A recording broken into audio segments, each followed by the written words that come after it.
Medical science impacts almost every aspect of our life right now. But we all learn about it. Discrimination based on location. Yes, it means there's nothing to think about quality of life. Communication statements, asking questions, and learn more. The right to focus and understand the truth and getting to what is found in process of one. Today's class starts for every Monday from 10 to noon between 105.1 and Sunday with information on decolonization and diversity. Closing off today, again in Michael, with you and me, together. Make sure you tune in every Friday at 1 a.m. for our evening class, where we give you the latest news on the moment of the weekend. Hafa Adai. Yep, it's me, the Blonde Guy. And you can catch episodes of my podcast, The Blonde Guy Show, not only on YouTube and Spotify, but every Friday at 11 a.m. on the Wave 105 FM. At Wave 105 FM, we're more than just a station. We're your platform, your voice, your conversation. We're talking about what matters most to you today and in our future. We want you to be part of it. Not something to say or listen to. Just opinions, bring them on. Let's talk, let's debate, let's connect. On every voice counts. Call or WhatsApp us at 671-922-1051 and that line speaking at 922-1052. This is Talk Radio for everyone. This is Wave 105 FM, the Talk of Love. 6 o'clock to 8 o'clock every Friday evening. Join Rand and Jenny Kaufman from August Heaven. The talk shows are taking to the fifth dimension where you find out who you are, what you will purpose in your life, how can your purpose be fulfilled, what motivates you to do what you do, what are you searching for, what keeps you going in your day-to-day life, what's real, why do you care, why do you work, why do you love? Answered by Burger King, Jay Goodman, and a free-gas community school. Close your doors, lock your windows, turn off your lights, and come with me into the Weird Darkness. I'm Darren Lynn, the host of Weird Darkness, every Thursday night from 6 to 8, here on Wave 105.1. Every week on Weird Darkness, you'll hear 2 hours of stories of the paranormal, supernatural, legends, lore, crime, conspiracy, mysterious, macabre, unsolved, and unexplained. Weird Darkness, this Thursday night at 6 on Wave 105.1. Just need to know, welcome to Paradise. This is OneGuy.com, Peter's ultimate paranormal guide. First time tips to hidden gems. We've got it all. Visit OneGuy.com and connect on Instagram. Happy Adai. Hafa Adai Rose for Paul and Stephen. Don't forget to catch the Bug Show every weekday afternoon from 2 to 6 on Wave 105. From football to business to what's happening on Ireland, we're breaking it down with island meetings, business owners, and news. I want to send so much love to our sponsors, Metro Park, Local Church, Beach Day, Thermal Women, Kings, Sims, and Subway. Take a break from all of your children and for the great show on Wave 105. One pill can kill. Fake pills often contain fentanyl. It only takes 2 milligrams of fentanyl equivalent to a few grains of salt to be lethal. Fake pills are often sold on social media platforms, making them available to anyone with a smartphone. Top Guardian often speaks about the dangers of misusing prescription drugs and the lethal dangers of counterfeit drugs against fentanyl. Stay informed, stay safe, one pill can kill.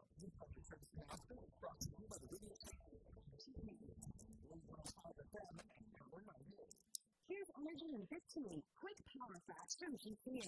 GPS smart grid technology helps crews respond faster when outages happen. It allows the system to detect issues and speed up restoration, making power service more reliable for families and businesses across the globe. Here's another tip from GPS. New app with your account, GPS customer call center can assist with payment plans, account updates, and more. Call 671-647-5787 for friendly support to keep your service running smoothly. Energy is brought to you by Global Power Authority. Here's a quiz on Route 99 FM. 99.5 FM, and this is live online at route99fm.com to catch all the favorite country music, non-stop, all good. Throwbacks and tip topics are keeping you cruising on Rock Road to all country music, Route 99 FM.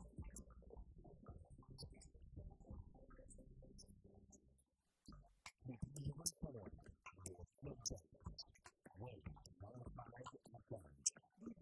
opinions expressed in this show are that of the co-host, guests, and callers, and do not necessarily reflect the views and opinions of the staff and management or Wave 105 FM, Limited Media, or any of our partners. As we strive to provide quality, respectful, and engaging content, we welcome you to participate in the conversation. Thank you for tuning in to Wave 105 FM, the sound of Guam. Enjoy the show.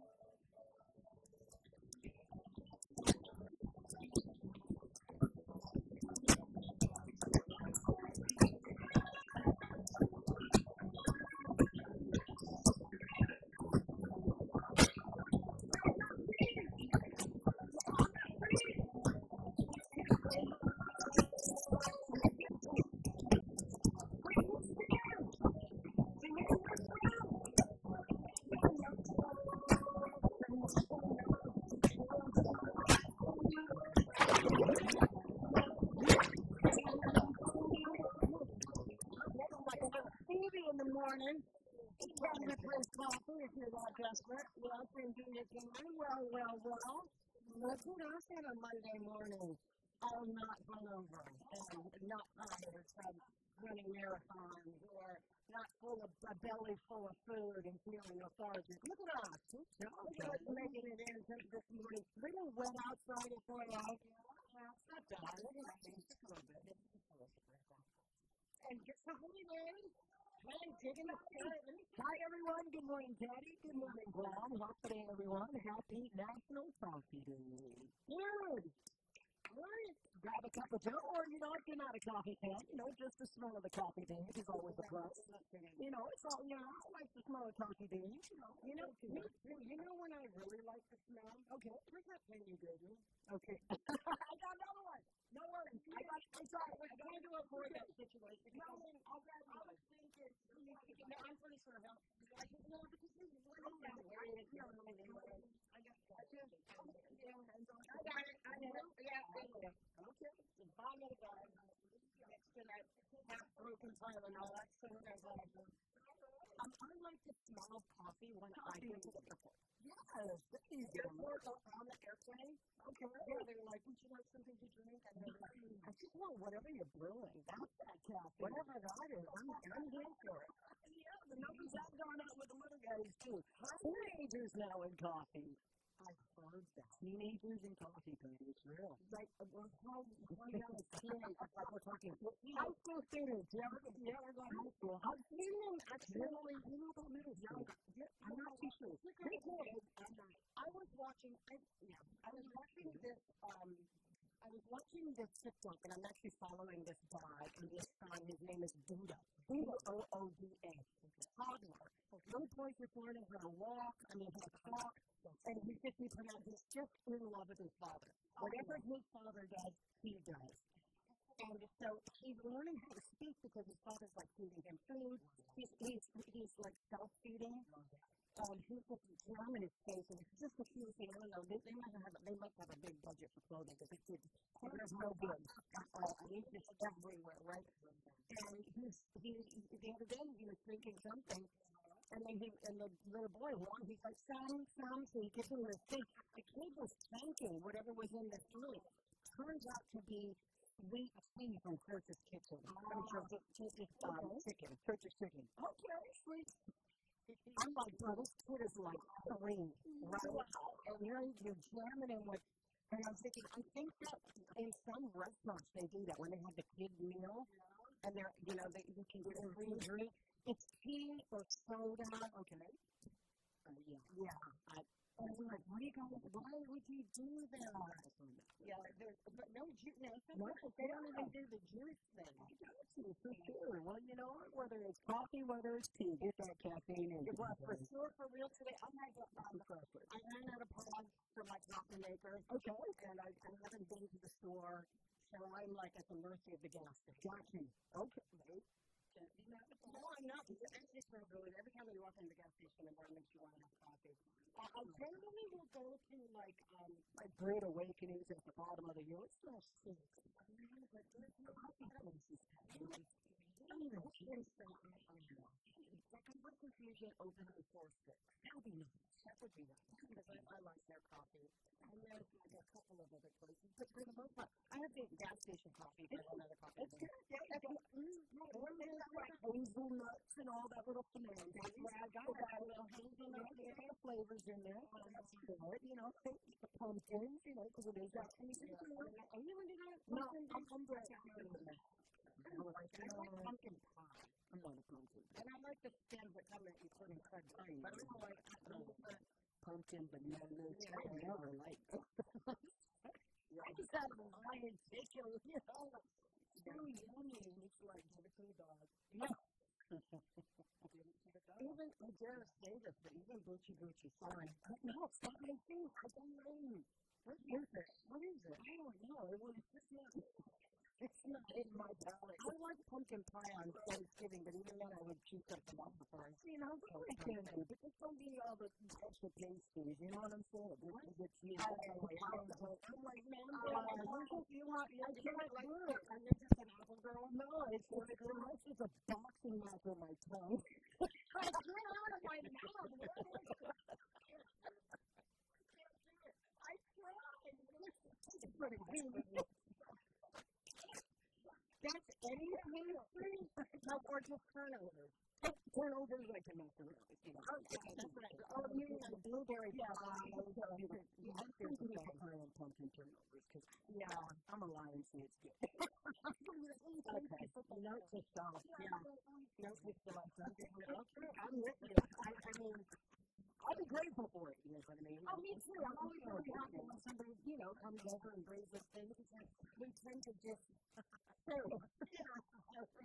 it's the pleasant way of saying, no, thank you. You know, it's still in the box. No one's touching it. Why is it still there? You're coming up on the season, though. You know, the pumpkin latte, stay away from me on the real fancy Starbucks drink like that. I'm not down, but, you know, with Christmas now coming up and the holidays, pumpkin is everywhere. It's like, you know, all of the pumpkin things. So, you know what I do? Like pumpkin soup. Like pumpkin soup, and it has like cream and molasses on the top. No, can't do it. Okay.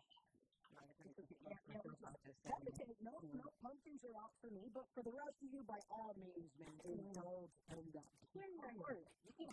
everyone's got a different palate. But for mine, I'm just thinking to keep you. And plus, I think if we could ever do not. I'm speaking out of no, go for it.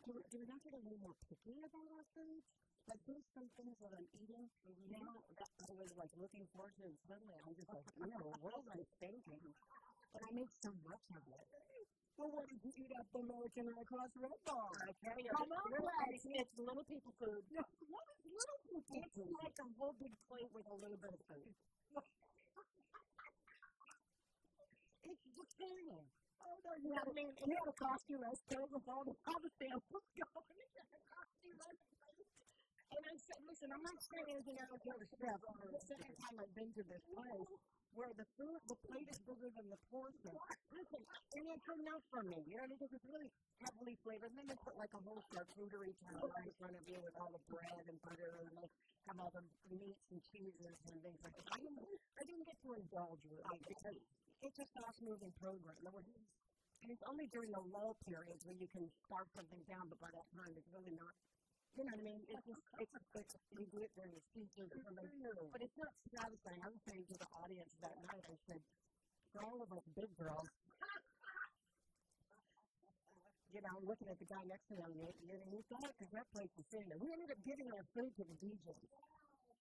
I try to feed the DJs that are helping us out because, you know, you can't get up on a stage without the help of the DJ. And the DJ needs to know with the program if you're all in sync. Yeah. And I just love Noli. Yeah. He's just so easy to work with. And when you work with these guys for so long, it's just they already know your jam. They already know what you like. Yeah. It's like, okay, we're already vibing. And they're in it, you know what I mean? It's like, hey, what about if you do this after this? And they're like, do this. And then we had this playlist that was, you know, you look good to me when you do. And I'm like, that's not dinner music. That's after dinner music. I said, maybe we just play a whole lot of bossa nova or something. This is an older crowd, but you know what, the Hyatt has an incredibly dedicated staff. I love having events there because they're wonderful people. I know all the chefs because they've been there for so long. So when you do have a big turnover of shifts, you know the consistency is there. And I really appreciate it. Mirko knows, I always talk to him about the small, it's like, that was a one-bite steak. It's a one-bite steak, because we're hungry. You need to bring out, is this the appetizer? Like, that's the main course. Okay. But the pleasurable, it's just, I'm talking about my role in it. It was a very small role compared to the larger roles of the board and the corporate donors and those that have, supported the American Red Cross. It's a pleasure to work with Jim Gonzalez. Love him. He's just a class act, and he's really slow. He's like you. He's walking around doing all these things. He's like, I'm going to tell you rules. And then he's like, tell them da. And it's like a phone, right? So I don't know who I'm talking to. For all I know, I'm talking to a competing audience. I go, we're going to run this on Taylor and while you're on the air on Monday morning. No, but it's not like that. I have a great respect for him. Because not only is he a great personality, and he has really led the way technically through technology. Okay. I don't want to say the word wise. Okay. Technological. Hold on. That's the word I'm looking for. I don't want to say technology-wise. I'm saying technological. All right. What's that mean? Advances. In broadcast media. Yeah. All right. He certainly has an ear and an eye and a resolve to hit my age, where everything is online, where, your audiences are no longer maybe switching on the TVs. They're actually going to the condensed version on the social media platforms, if not on Facebook, or on Instagram, in our case, or on YouTube. You have to reach these masses outside of the traditional ways. And if you're not doing that right now, then you're really going to have a hard time setting a larger engagement. Which, in this business, the engagement is advertising. That's what it equals out to. So he does a really good job. He's just, but besides that, he's just a really, really nice guy. There's no, and he's the guy, I don't know why he's not married, but he's the guy who will, pack your hospital bag when you're going to get there. He's the guy who's going to think of all the stuff first. Before you even think, what am I going to do with the baby's clothes? And then he's already got the bag packed. So I told him on Saturday, I'm like, Jason! He's like, you ready? I'm ready. And then he said, listen, I printed out all of the stuff. I got us some pens. I'm like, yo! I'm like, okay, well, I'll just I'll put my MC kit away because I don't need to bring it now this year. He thought of everything, highlighting, he's got 2 copies, we're going down the list. So it's just a pleasure to work with him. And when you're MC, you know this, MCing is just, it's a lot of work. You're on for 3-4 hours, right? And it's just, and you really got to find a different part of your personality. Because right now, I can't see people's eyes rolling while I'm talking on the radio. But you can certainly see boredom when it happens in your face. Anyway, so again, thank you to the American Red Cross, its board. It was a send-off to Cheetah Blaze, who just celebrated her last Red Ball and her time as the executive director. It was a really cute moment. It was impromptu. What they wanted to do was toast to her. So all the members of the board got up on a stage and just sort of flanked her. Toasted her, and she was just, it was really kind of emotional. I got a little choked up because these guys rallied around her under some pretty extenuating circumstances and helping go on secure itself when one of us had problems. And she has always led the way, and she was just absolutely stunning that night. So was everybody else that we ran into. Thank you so much for everybody's support of that, and to Marcus Paul for constantly asking me about PDC, and you can't say no to your boss. Anyway, it's the bottom of the hour. Let's go hit some headlines with Tyler and a little bit of traffic with Patti. We're mornings with Patti. Be right back. Did you know by 4:49 those travelers are back at all day? Holiday with big classes, terminals, and LPCs. All for just 4:49. It's so much more. What's that? Anytime it's perfect for free notice. That's what we're talking about.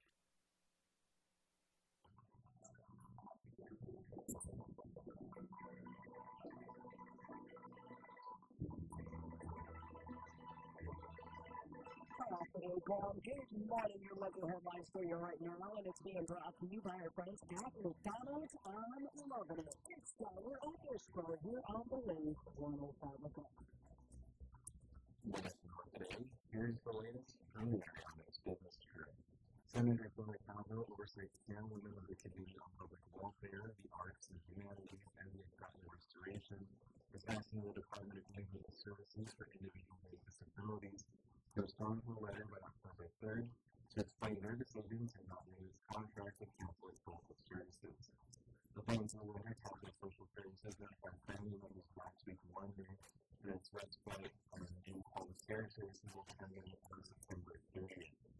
Phil was asking assistance to respond to letters important news period for families and what prompted the department's decision to not renew the contract and what the next steps forward will be. In more news-specific Rooms Constructors Incorporated was awarded a $35.2 million contract for the design for repair of true housing, the latest of the Department of War-related construction contracts awarded for local business to make the island's ongoing military buildup. According to the award notice, the company will repair the side panel mechanism in Air Force Base. Work is expected to be completed by February 8, 2028. Earlier this month, CPAC Incorporated was also awarded a $4.7 million contract for door repairs. Reporting to the Mariana's Business Journal, released on 5 and 98, I'm Tyler Underscore. Hafa Adai from College Student. Don't forget to check the website every Wednesday afternoon from 2 to 6 on Wave 105. From footbacks to big issues that is happening on Island, we're breaking it down with Island leaders, business owners, and news. I want to send so much love to our sponsors, Micropads, Local Break, GCA, Fairway, King, Phillies, and Subway. Just a break from all of that said, enjoy the bright side on Wave 105. Today, Grom, this will be your first look at your real deal traffic report brought to you by Grom Auto Spot, where you can schedule and test drive by calling 478 Auto or check out our inventory, which is available on our website at gromautospot.com. And mobile gas stations, where you can download our app today for exclusive fuel coupons. Visit grom.mobile.com for more details. Construction activities will continue this morning. Let's see if we can give you guys a head start. It's going to be along Route 10 between the Route 4 intersection and Payless in the U.S. And that begins at 9 a.m. this morning, possibly till 4 o'clock. And this is all going to be dependent on the weather. You will find additional delayed construction activities along Route 1 and Route 6 intersection between Greenstone Coffee and St. Anne Pacific Welding Services. That will begin at 9 a.m. this morning as well until the 4 o'clock hour.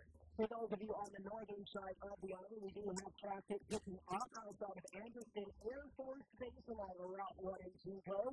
Perry's Acres, we will find some more in both southbound traffic on that side. Dededo's looking really nice and clear. No delays along East St. John Road. You will hit a hot spot of getting around Thanksgiving as well as GRM Street. Be mindful that school buses are making rounds this morning.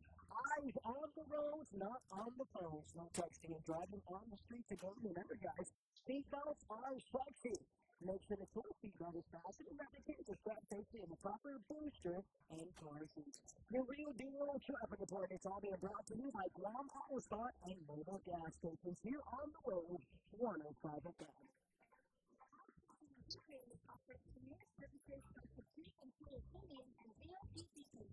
Keep your cool.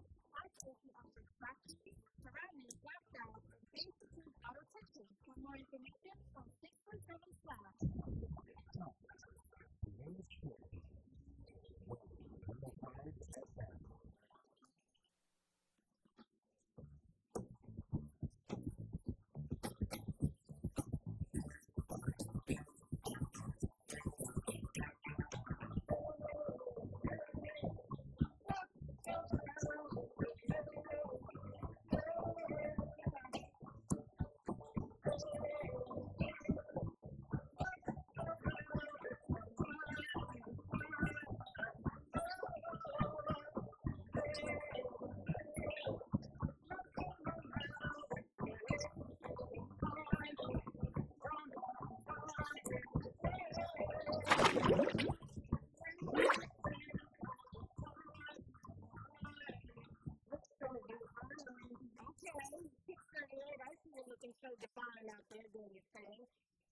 It is Monday. Oh, dang.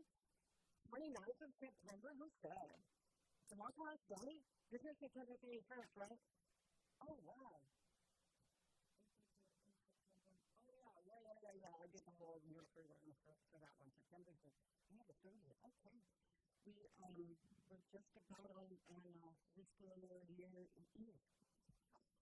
Nothing to celebrate. In fact, oh, yeah, that's right. They're getting together for the procession today.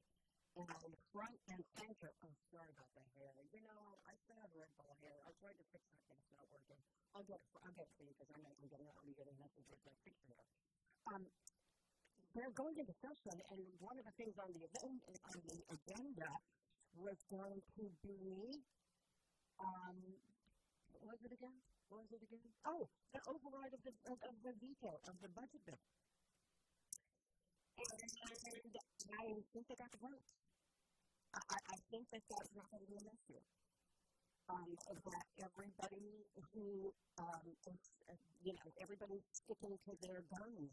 I think they're going to get the two and just and Tina Mooney Barnes.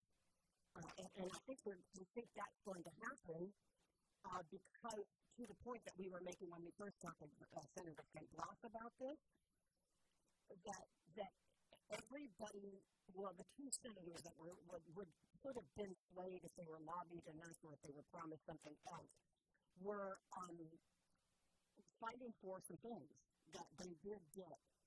Okay, he's going to call it that. Fighting for some things and that they were holding out on that budget so they could get some pet projects in there. And,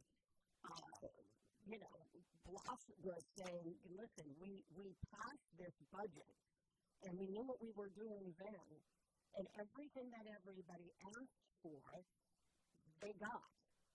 What's going to be the casualty? It'll be the BPP. And I'm pretty sure this is not sitting right with the governor. By the way, these are two Democrat senators that are, clearly we're not doing this by politics. If you know what I mean, they are talking about the BPP being the real big casualty on this one, and for the sake of the other things that Tina and Joe have, they're willing to override the veto. And I think that's going to be something that you'll see very early in the legislative session, which begins, let's see, it begins, 9 o'clock this morning, something like that. So that was a big deal. There was a lot of money that was going to go into a number of hot projects that was going to benefit GPD, for example.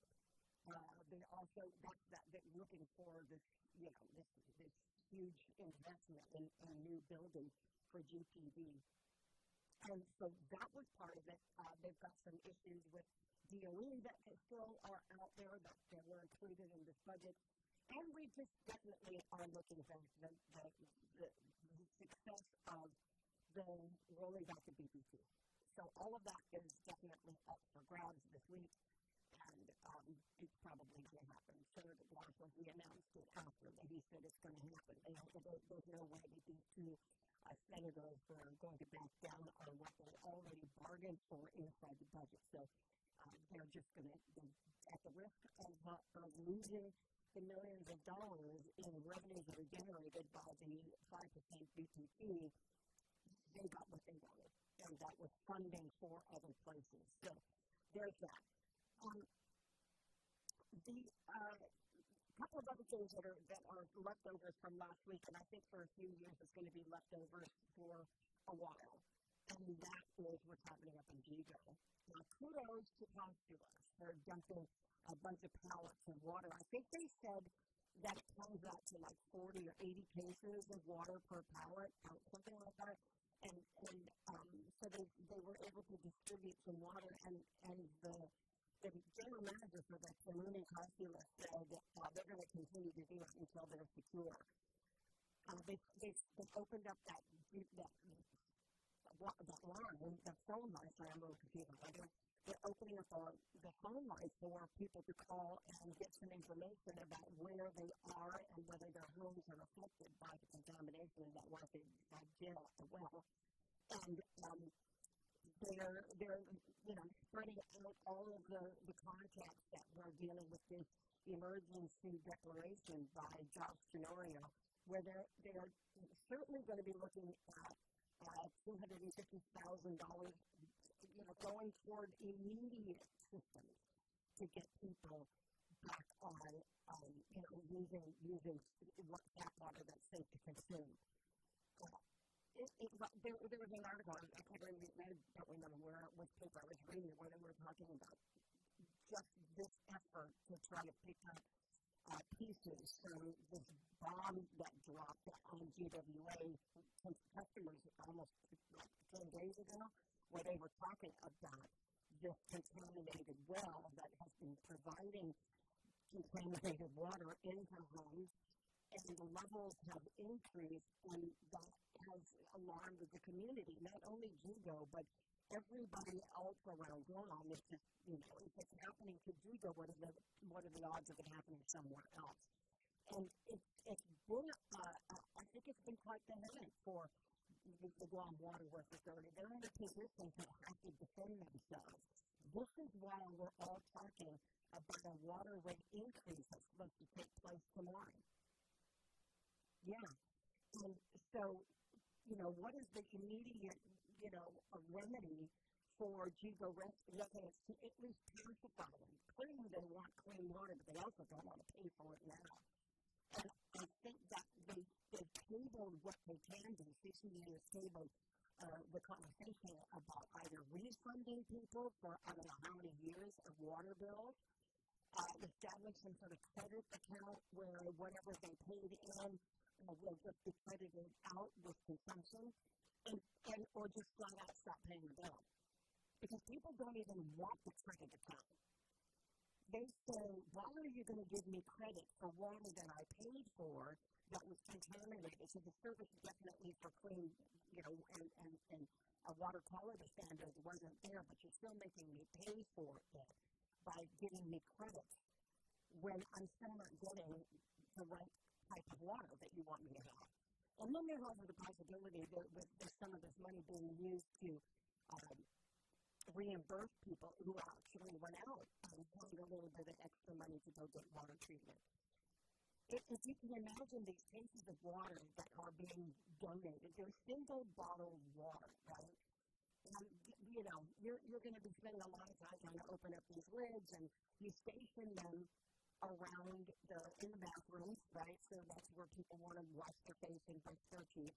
So you station that, but it's just a lot. It increases the amount of trash that you're consuming. It just makes the chemicals sort of heavier and more of them, and less of recycling, and then it's just a whole lot. It's a whole lot with your plastic bottles. Just talk to, it's hard to get kids to, go through their daily routines without having to be scared about what's in the water, right?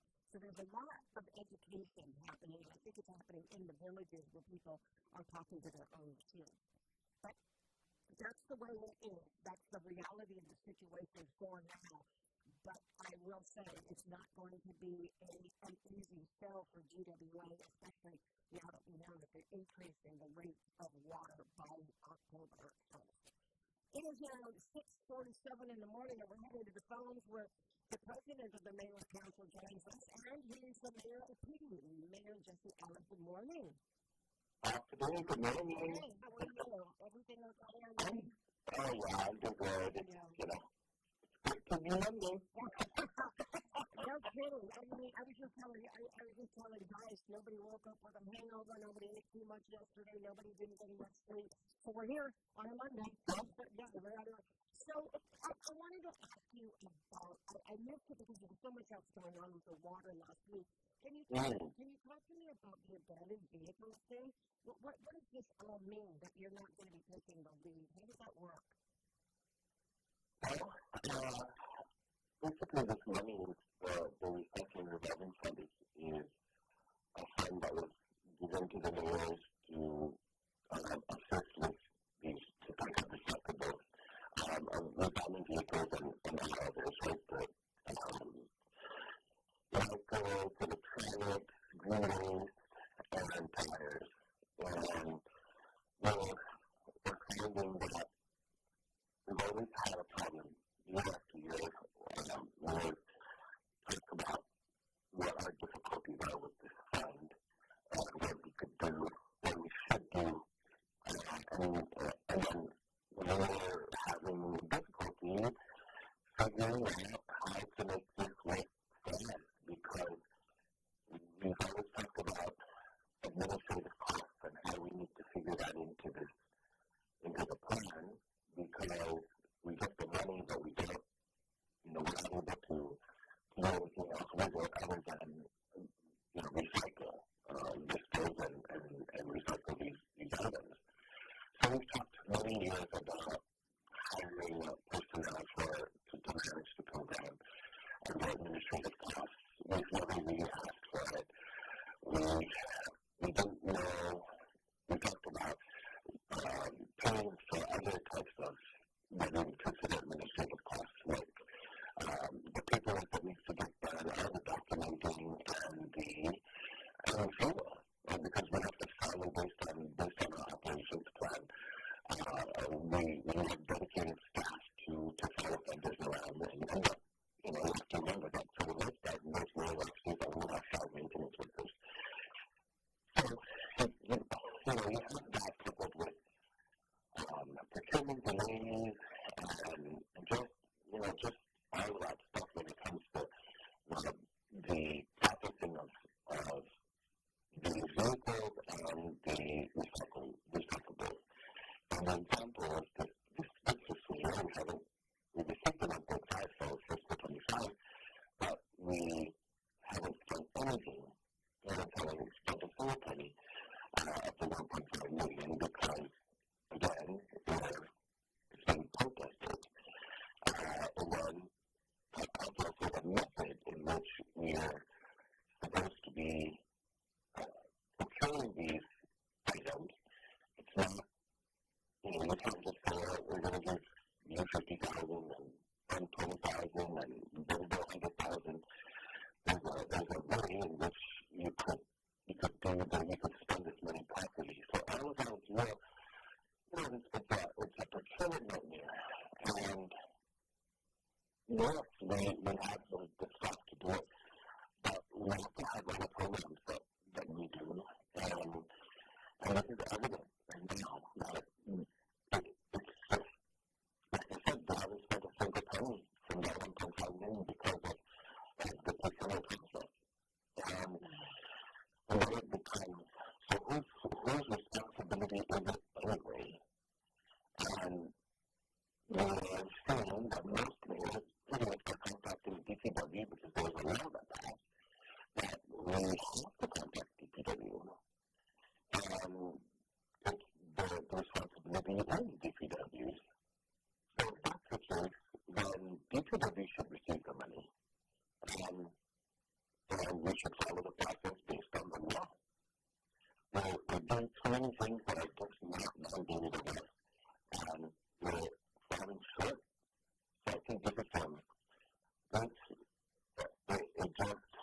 we have to really break it down to say, well, so what's the real deal here? Is it that we don't want it, or is it someone else's responsibility? And if it's someone else's responsibility, then we need to make sure that they get the money.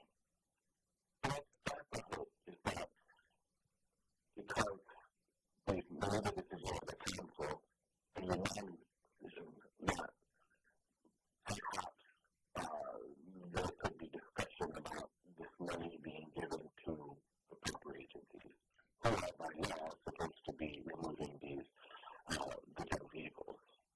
So hopefully that's what it is. Hopefully it ends up being that way. Like I said, that's what's happening now is most stores who are moving new vehicles disposed are calling DPW or sending them messages about how many vehicles, where we're at, so forth. We're supposed to never know because we don't have any money right now. And of course, that process is slow because we don't have money, and there's no trickle effect, right? So now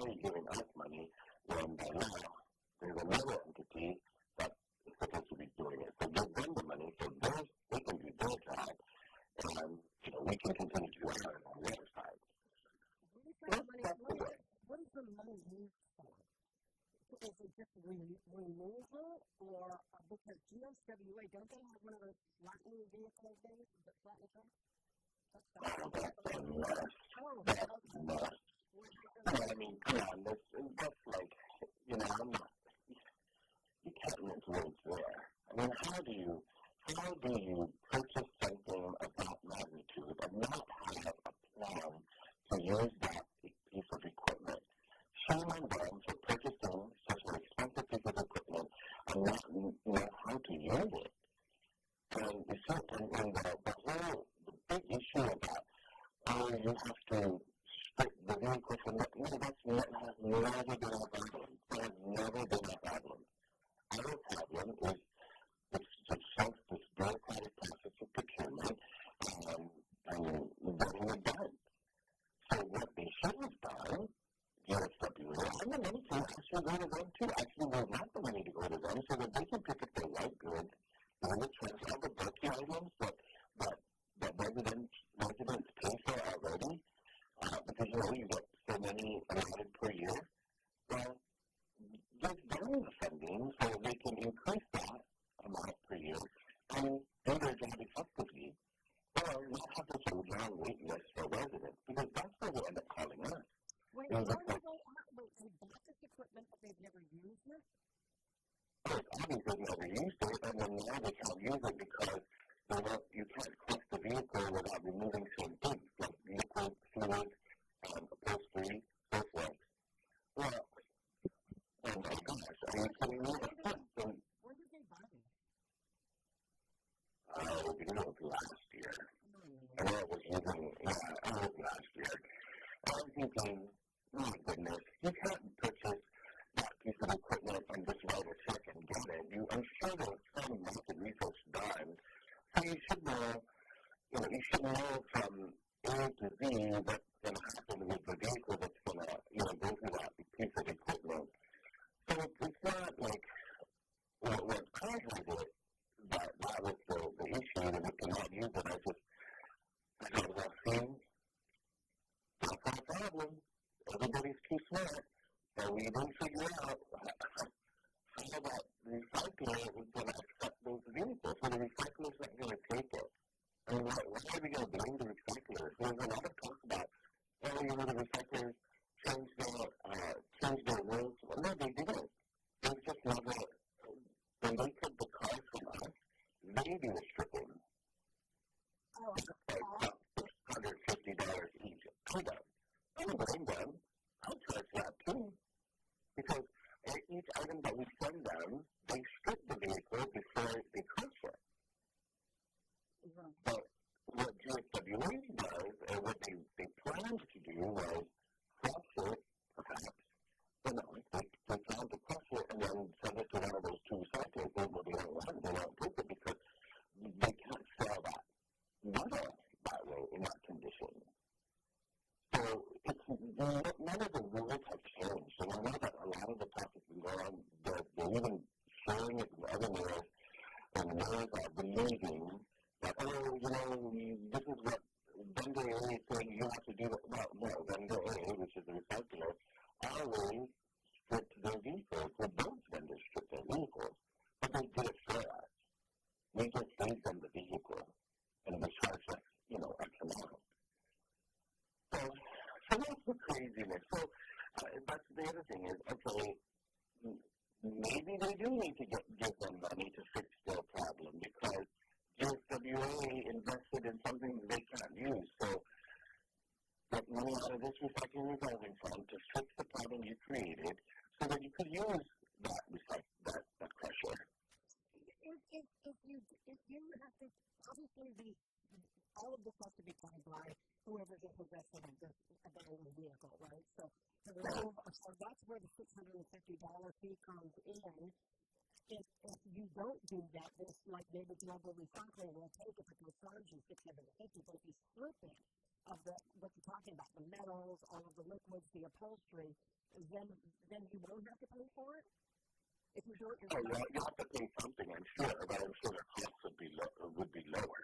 It's $650 total because it's $650 including the transport. You can't quote me on this, but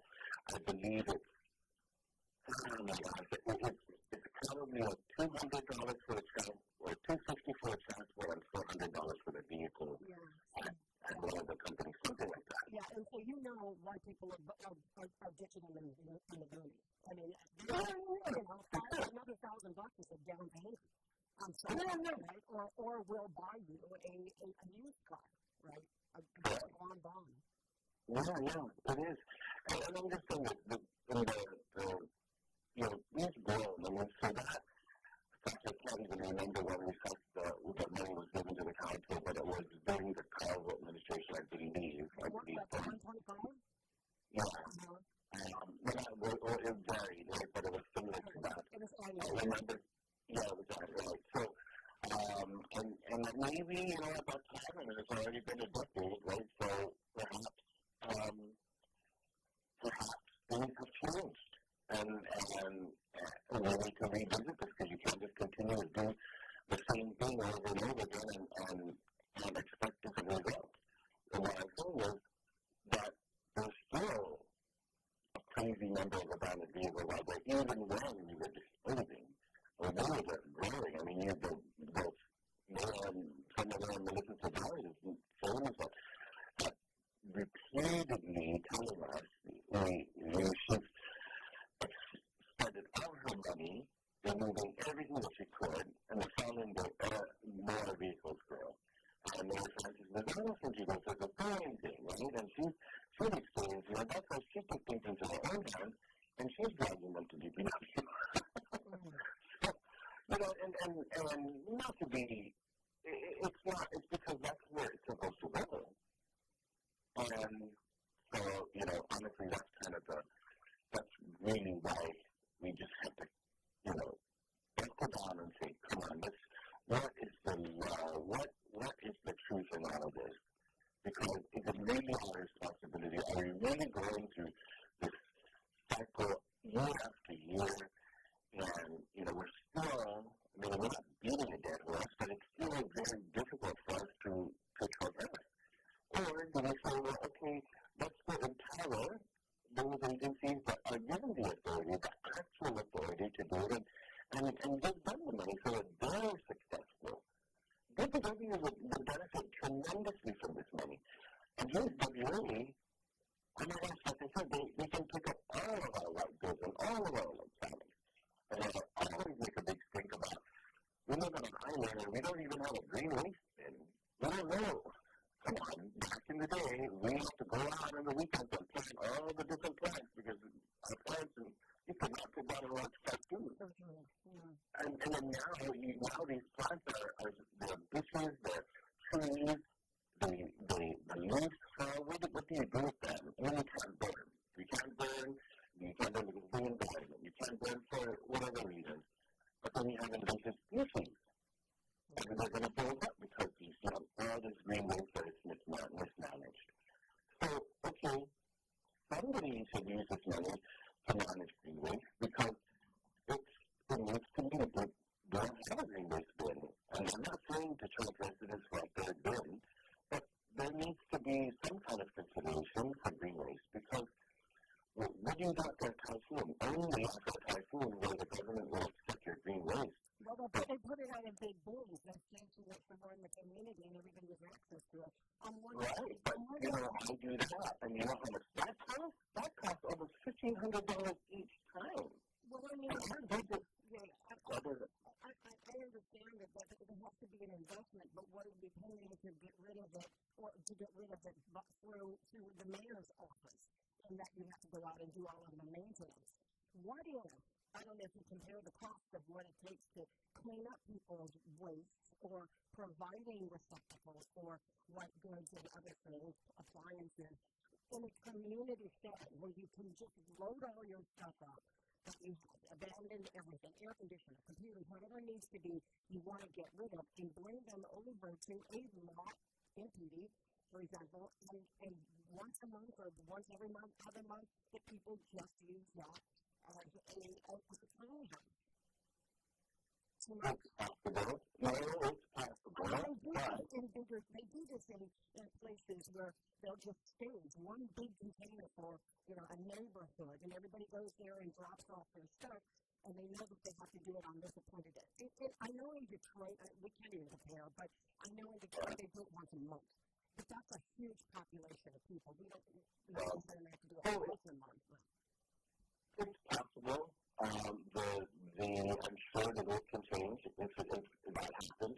It's possible, but CPA requires us to identify each item. So we have to identify each item, meaning each air conditioner, each monitor, each tire, where it came from, the actual location. We can make this simpler if we want to, right? I'm sure, yeah, for sure. I'm sure. They're going to complain because it's money that needs to be accounted for, and we've asked for simpler terms, right? We've asked to say, well, why, if we're collecting them from the village, and then we've had difficulty. So what we would do, like me as an example, I go, everything came from the mayor's office. They'll come and say, this could not come from the mayor's office. Don't tell me that.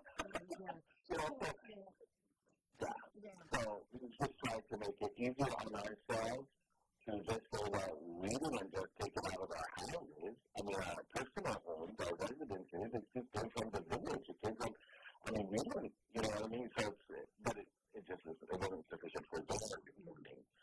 So, I'm sure. This is kind of a larger conversation, and I got to go because I'm at the top of the hour. But you know how this is. Well, thank you very much. I know we need to have a longer conversation because everybody is looking to the mayors to do this, and I think that now that you guys are enough of one putting your foot down, we'll see how DPW responds. I'm willing to have the conversations with them because it's not just a done deal. I don't want to just end it. We just, moving forward, we wouldn't be able to handle it. Not if it's just going to be this way. Which it is, right? Let me know. Okay, I will. Thank you so much. Thank you for being here. Mayor Jesse Allen from the Nursery Village of PTA, who speaks for the Mayor's Council, of which he is the president. We've got to take our break here at 7 here on Mornings with Patti, KGUMF, and David Guam.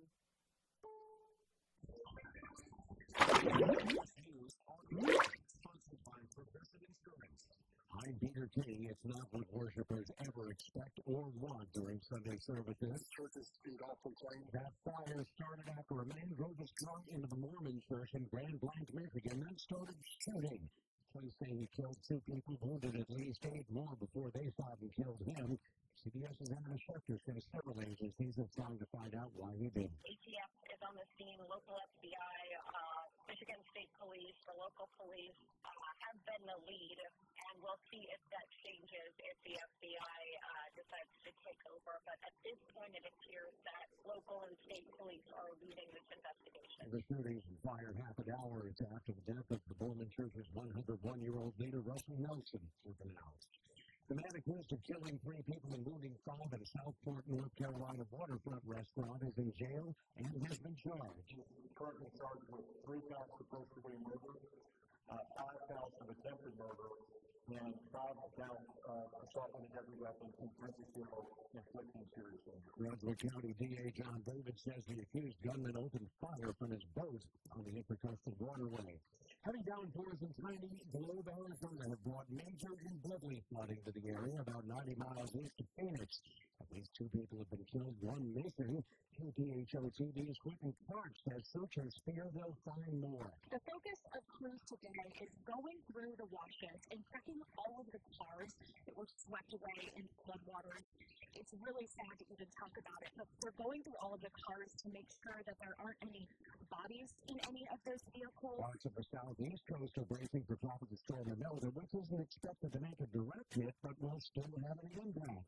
CBS News meteorologist David Parkinson. Wind gusts to the potential 30 to 40 mile an hour range along the South Carolina coast, and then occasional bouts of heavy rain that could bring about 3, 4, maybe even 5 inches of rain along the South Carolina coast and even southern coastal North Carolina. So a place like Wilmington, North Carolina, Wrightsville Beach could be getting into some of the heavy rain. It's 1 and 1 for New York's mayor. He's ended his bid for a second term. New York City Mayor Eric Adams opened his news to social media. Extremism is growing in our politics.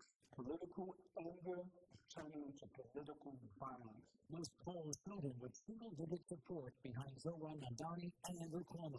Adams has faced a federal corruption scandal and criticism over his relationship with the Trump administration. Pat Piper, CBS News, New York. This is CBS News. Sponsored by Progressive Insurance. Get renter's insurance to protect the things that make your place a home, including coverage for theft or damage. Visit Progressive.com. Radios here. A message for everyone paying big wires way too much. Please provide everything good in this world in this hour. With me, you can get premium wires for just $15 a month. Of course, if you enjoy it, we're paying no judgments, but that's weird. Okay, one judgment. Visit mintmobile.com/radio. Upfront payment of $45 for 3-month plan, equivalent to $15 per month required. Use over the first 3 months only, then full price plan options available. Taxes and fees extra. Default terms at mintmobile.com. Are you having trouble hearing? Hearing loss can devastate the quality of your life. Now, there's an affordable fix for you or your loved one. Rated the best hearing aids of 2025 by Forbes Health. Audience Hearing has the highest quality hearing aids at the lowest prices, starting at just $98 a pair. I actually like them better than my old $5,000 hearing aid. Could not believe how my hearing and life changed. Join over 1 million Hearing customers by going to audionhearing.com. That's AUDIEN hearing.com. It's been a lucrative industry for years, but new members show that house flipping isn't quite the moneymaker they used to be. We get more on that from CBS's Michael Sexton. Analysis from real estate data company Adams shows the typical home flipping profit margin fell in the second quarter of this year to its lowest level since 2008. It's a typical return of 25.1% before expenses. Rising home prices are driving up acquisition costs, which makes flipping less profitable. The median price for a flip home reached a record high of $259,700, according to Adams. Michael Sexton, CBS News. A 10-foot statue of rock and roll queen Tina Turner has been unveiled this weekend in rural Brownsville, Tennessee. That's near Nutbush, the town where she grew up, about an hour east of Memphis. You may remember she sang about Nutbush in a hit song in the 70s. I'm Peter King, CBS News.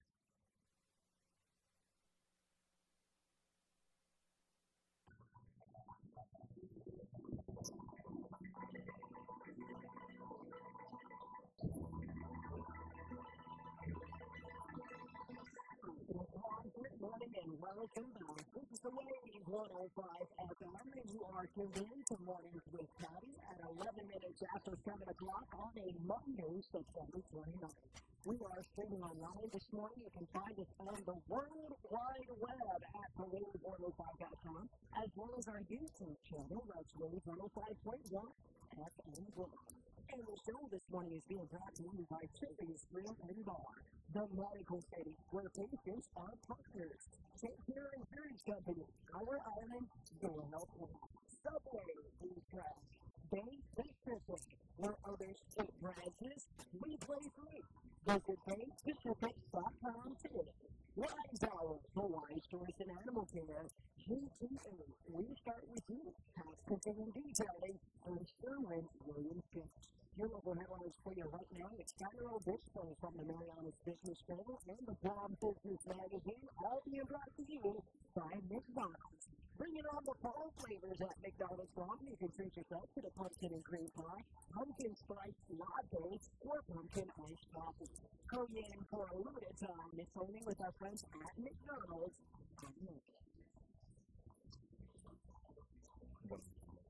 Here's the latest on the Marianas Business Journal. Over the weekend, I believe the National U.S. Environmental Protection Agency will be assisting local agencies in addressing the reported dredging contamination of a water well in Kenya. U.S. EPA Acting Regional Administrator Michael Martucci sent a letter to Lieutenant Governor Josh Tenorio that the EPA grant funding is available to the Guam Environmental Protection Agency and the Guam Water Authority to purchase point-of-use of food infant treatment units for residences and FAY 15 inland. The federal EPA will be working with GW on the finance of a treatment solution for the well, which includes finding ways to expedite the scheduled construction of the road. Additionally, the agency will be providing technical and compliance assistance to its local counterparts to coordinate the implementation of Guam Children's Interest Action Rule. The award is the 30th Guam legislature is down together a session today to discuss the newly introduced bills. The largest item on the agenda is about whether or not the override governor leaving the rural retail and the current law fiscal year 2026 budget bill. Republican lawmakers said last week that an override is likely. Senator Chelsea Khan said at the Guam Visitor Appeal board meeting on Thursday that he anticipates an override, while Senator Chris Lang had an oversight hearing at the Guam Morning Chronicle earlier that day, said that the body will override the veto. Some of the points of contention on the budget include supplemental funding for GMH and lowering of the business public tax down by 1.4%. Reporting to the area on Green Straddle, the wind blows higher than Harmony 8 and Toma this fall.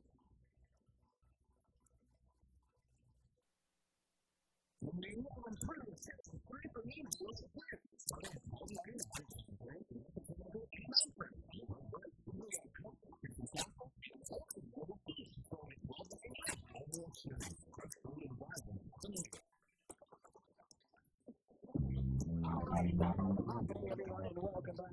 This is the Wave 105 FM 715. Let's go ahead and hit the streets right now for your real deal traffic report. It is being brought to you by Guam Auto Spot, where you can schedule a test drive. Do it today by calling 478 Auto or check out our inventory. It's available on our website at GuamAutoSpot.com. All right, folks, construction activities will continue today along Route 10 between the Route 4 intersection and Payless in Manila. That will kick off at the 9 o'clock hours, just to give you guys a little head start there. Additional delays are going to continue on Route 1 and the Route 6 intersection between Greenstone Coffee and Pacific Loading Services. Again, folks, this is all between the 9 a.m. and 4 o'clock hours. We're coming around the southern end of the island. Route 4 is looking really nice and clear. No delays along Route 4. Route 2 is just as nice. Getting around Patti will be done with ease this morning. No delays through Ashland. Looking nice getting around Nimitz Hill this morning. As well as nobody getting around Hood Drive. North and both southbound traffic can be found when you hit Canadian at the Jack in the Box, the ITC FNC intersection, as well as the JFK and Kmart intersection. Getting around the Micronesian Mall, you'll find even some more delays at north and both southbound traffic getting around the mall. That's going to be in Gilbert this morning. We would like to remind the motorists to watch your speed limit this morning. Eyes on the roads, not on the phones when texting and driving on the streets of Guam. This is your real deal traffic report. And again, it's being brought to you by Guam Auto Spot and mobile gas stations. You can download our app today for exclusive fuel coupons. Visit guam.mobile.com for more details.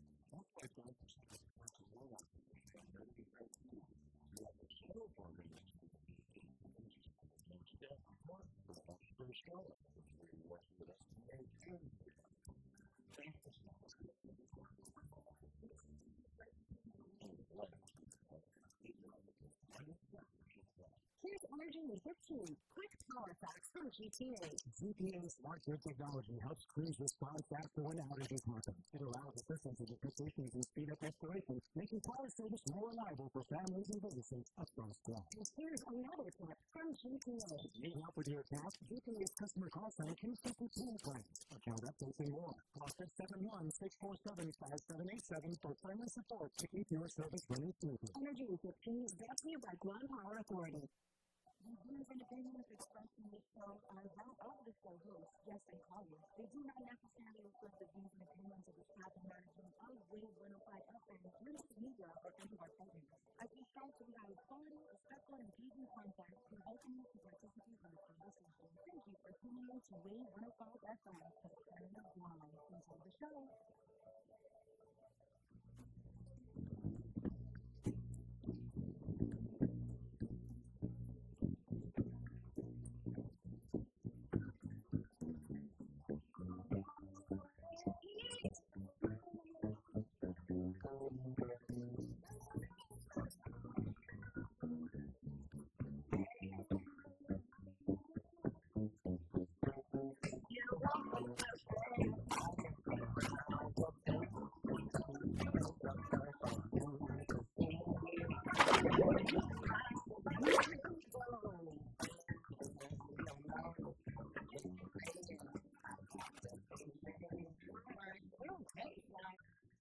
doing over there?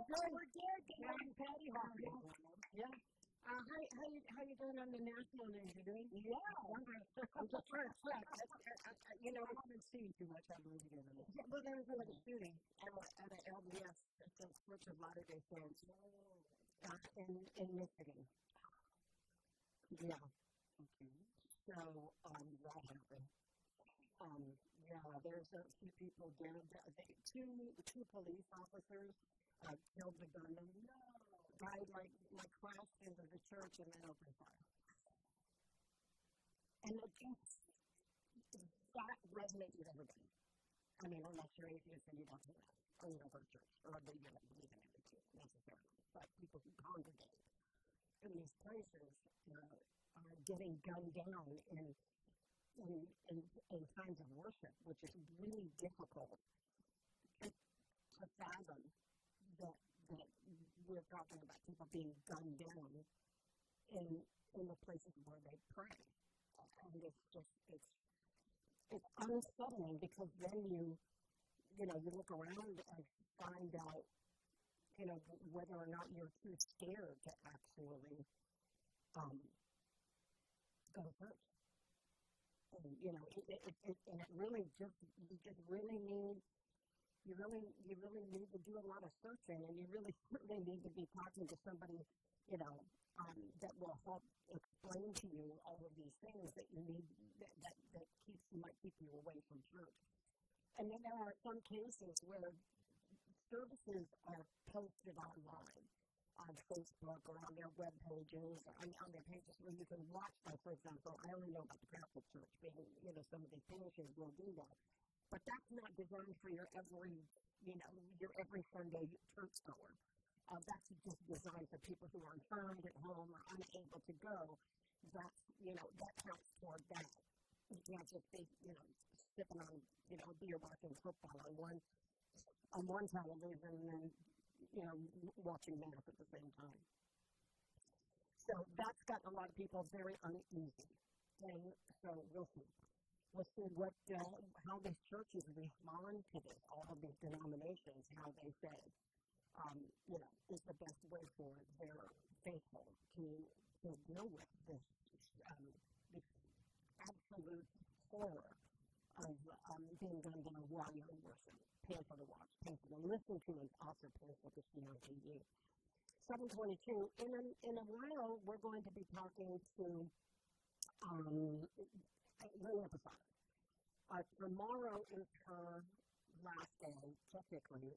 She's retiring. So she is headed out to retirement land. She might have spent her last time in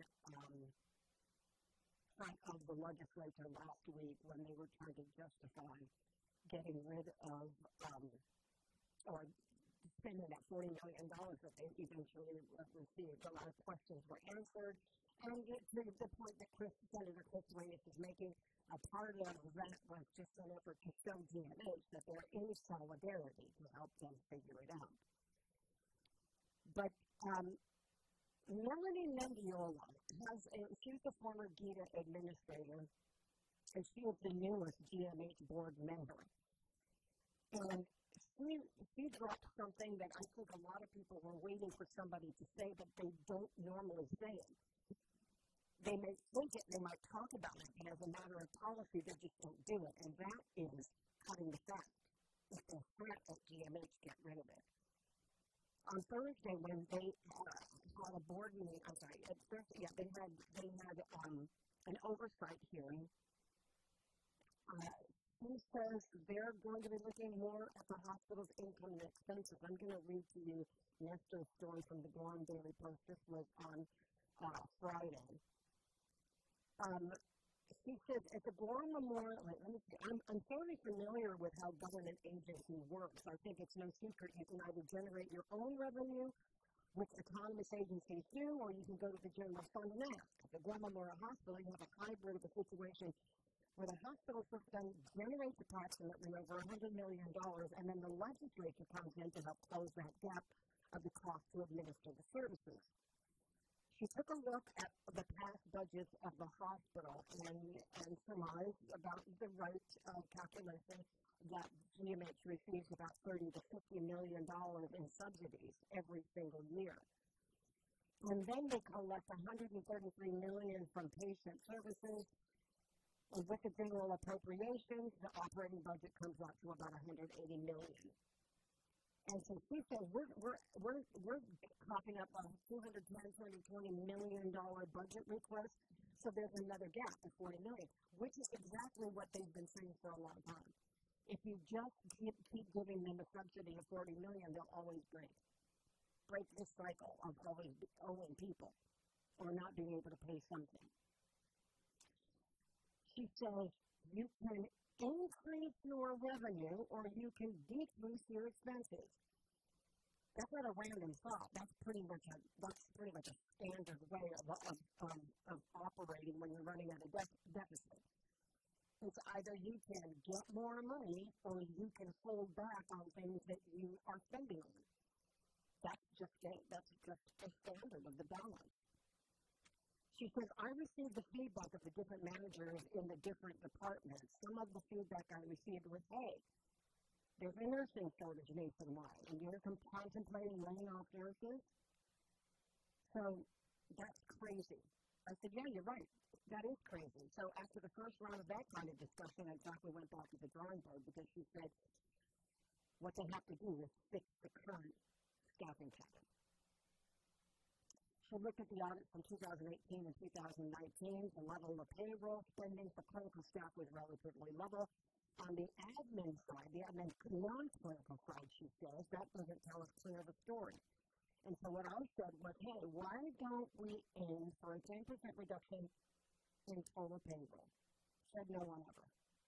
It just doesn't feel like anybody said that recently for fear of getting a rise out of employees. That works out to about $10 million. About $10 million can be split proportionately among the different departments, excluding the clinical positions. They said managers are looking forward. They said they can reduce overtime by about 30 to 40% in the next fiscal year. And they could also look at position vacancies and expiring limited term appointments as another potential cost-saving measure. Now you're talking. And she says there's also the natural attrition of a hospital system. From the board perspective, we're setting a policy that says in the resolution, we spend 90 days for a plan to be developed and presented to the board for consideration.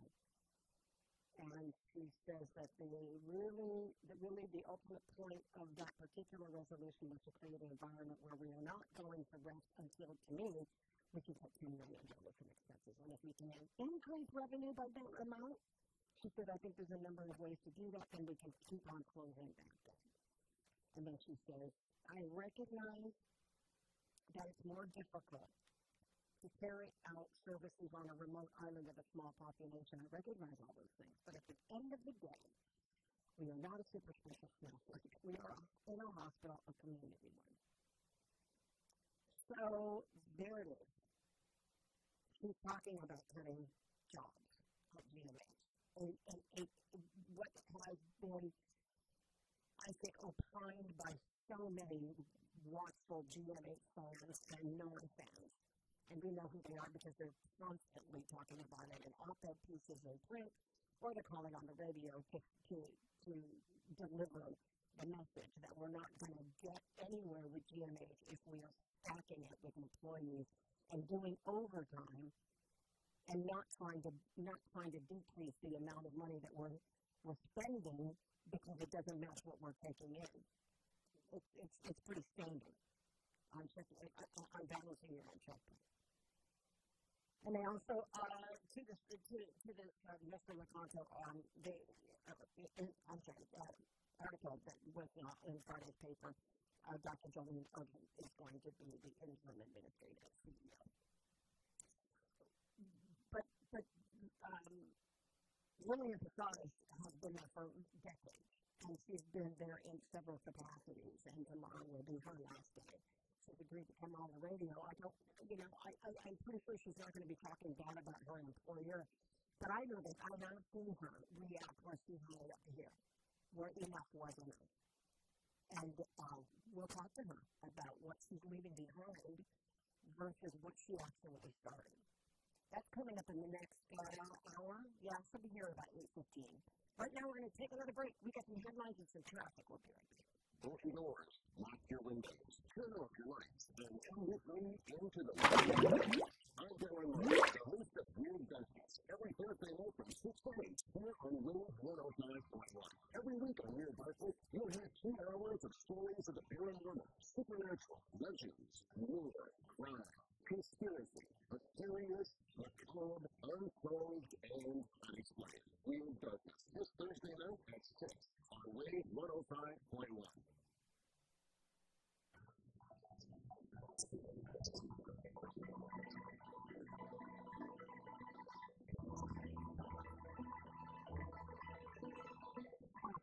Good morning and welcome back. We have your local headlines for you right now. It's Thunder Overflow from the Mariana's Business Journal and the Guam Business Magazine. And it's all brought to you by our friends at McDonald's. Here's the latest on the Mariana's Business Journal. Senator Shelley Calvo, the chairwoman of the Committee on Public Welfare, the Arts and Humanities, and the Chicago Restoration, is asking the Department of Integrated Services for Individuals with Disabilities to respond to a letter by October 3rd to explain their decision and not in this contract with Catholic Social Services. According to the letter, Catholic Social Services notified family members last week Monday that its respite and uniform care services will terminate on September 30th. Calvo is asking participants to explain why there was a short notice period for families and what prompted the department's decision to not renew the contract and what the next steps forward will be. In more news, Pacific Rim Constructors Incorporated has awarded a $35.2 million contract for the design and full repair of through housing, the latest Department of War military construction contracts awarded to the local business amidst the island's ongoing military buildup. According to the award notice, the company will repair the Saipan dormant American Air Force Base. Work is expected to be completed by February 8, 2028. Earlier this month, CPAC Engineering Incorporated was also awarded a $4.3 million contract for dorm repairs. According to the Mariana's Business Journal, the wait limit for Island and Highway 8, I'm Tyler Frisco. Open doors, lock your windows, turn off your lights, and come with me into the Weird Darkness. I'm Darren Martin, the host of Weird Darkness, every Thursday night from 6 to 8, here on Wave 105.1. Every week on Weird Darkness, you'll hear 2 hours of stories of the paranormal, supernatural, legends, lore, crime, conspiracy, mysterious, macabre, unsolved, and unexplained. Weird Darkness, this Thursday night at 6 on Wave 105.1. All right, guys. Good morning, everyone. Let's go ahead and take a look at traffic. It's all being brought to you by Guam Auto Shop, where you can schedule a test drive. You can do it today by calling 478-AUTO, or if you'd like to look at our inventory, visit our website at GuamAutoShop.com. We're looking at Dededo between north and southbound traffic, guys, getting around the Dededo substation. If you're hopping on the East Central Road, that's going to be Route 28. You'll find additional delays, especially those getting around Lava, or just cruising through Route 16, and that's going to be a Harmon Industrial area. Hamburger Road's got some north and southbound. We'll turn the links onto Route 1, that's going to be in Samoting at that JFK and Kmart intersection, or at the ITC FHE intersection. Again, traffic is still light right now. You will find stronger delays along Route 10, that's going to be in Varigata, or Route 8, Million to Martin. School buses are making rounds this morning, so please watch the speed limit, no texting and driving on the streets of Guam. Ensure that your seatbelts are fastened and that our kids are trapped safely in the proper food strips and places. 33 minutes after 7 o'clock, it is the Real Deal Traffic Report brought to you by our friends at Guam Auto Shop and mobile gas stations, where you can download our app today for exclusive fuel coupons. Visit guam.mobile.com for more details. 6 o'clock to 8 o'clock every Friday evening. Join Rand and Jimmy Kaufman for the Edge of Heaven. Talk shows that take you to the fifth dimension, where you find out who you are. What is the purpose of your life? How can you purposely fulfill? What motivates you to do what you do? What are you searching for? What keeps you going in your day-to-day life? What is real? Why do you care?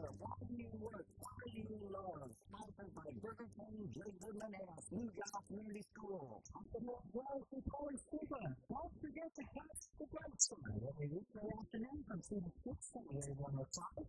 From Take Life to Big Issues, if it's happening or not, we're breaking the down with small leaders, business owners, and you. I want to thank so much to our sponsors, Michael Pumps, Local Boat, DTA, Forward, James, and Subway.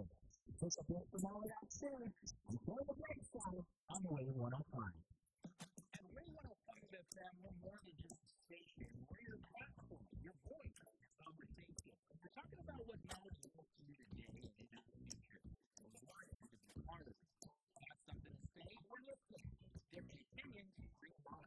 Let's talk, let's debate, let's connect. Because every voice counts. Call our WhatsApp up at 671-922-1051. And that line's busy. Until 922-1052. This is Talk Radio for everyone. This is Play 105 FM. Let's talk as well. The views and opinions expressed in this show are that of the show host, Patti, and do not necessarily reflect the views and opinions of the staff and management of Read 105 FM, its media, or any of our programs. As we strive to provide quality, respectful, and engaging content, and welcome you to participate in the conversation. Thank you for tuning in to Read 105 FM for Sound of Billy. Enjoy the show.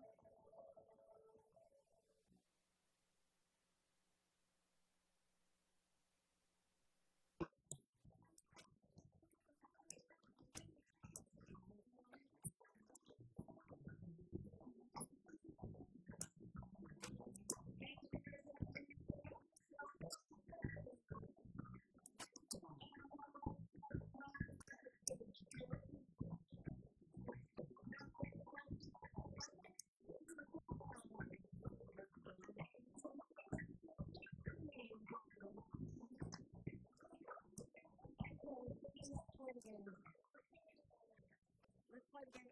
What's in your algorithm? I haven't been.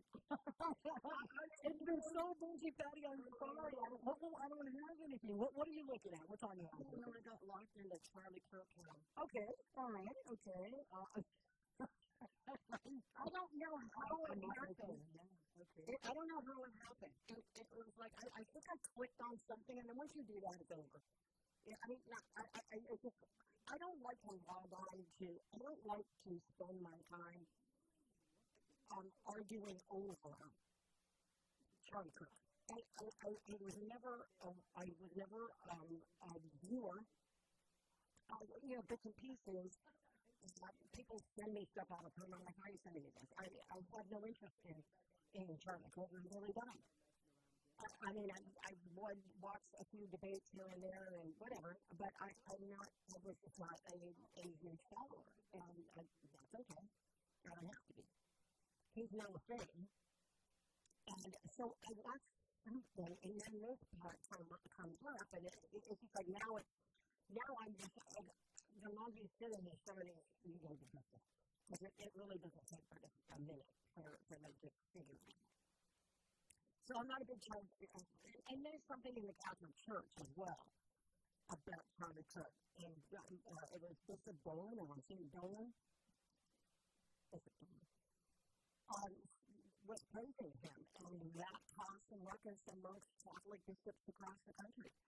Talking about it. So there was sort of a disagreement, I guess, even among the clergy over how to respond and how to react and what people should and shouldn't do. And that became, I couldn't watch the entire thing.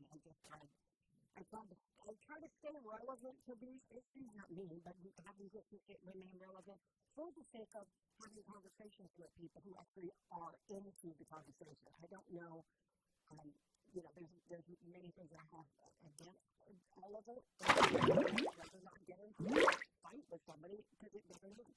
I was looking at someone's Facebook the other day, and he's a lawyer, and she made a reference about him and his teachings, and it was like, oh my God. And then the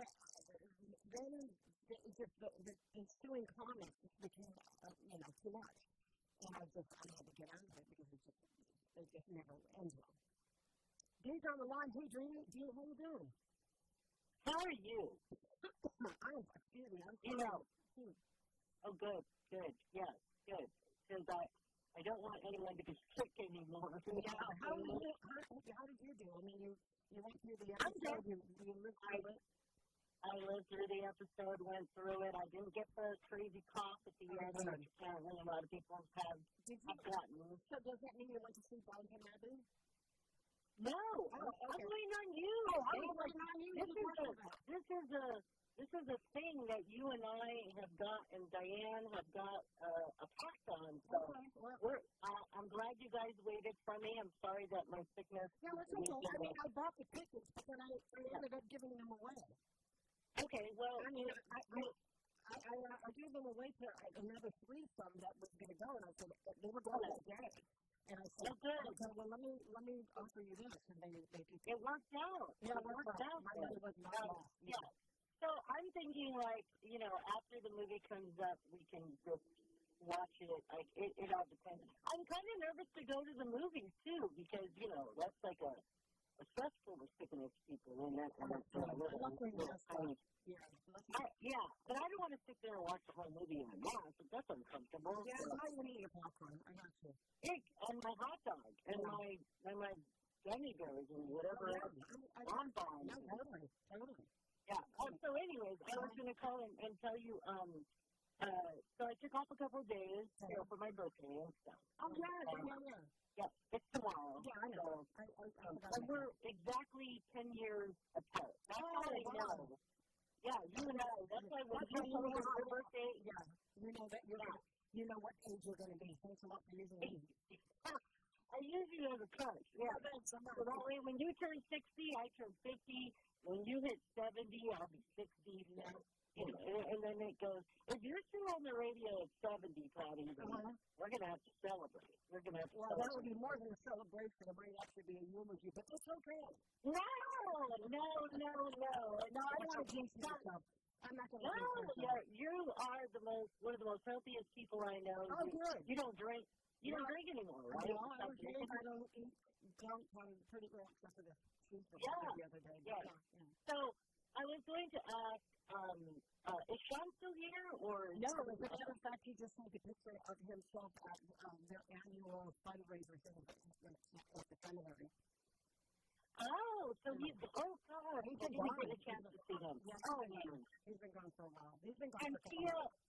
Tia, sorry to just, talk about your children. Oh. But the algorithm that you were talking about earlier, that's why I was calling up. Okay. I was looking at recipes and stuff, and now for some reason, I am stuck with Hindu.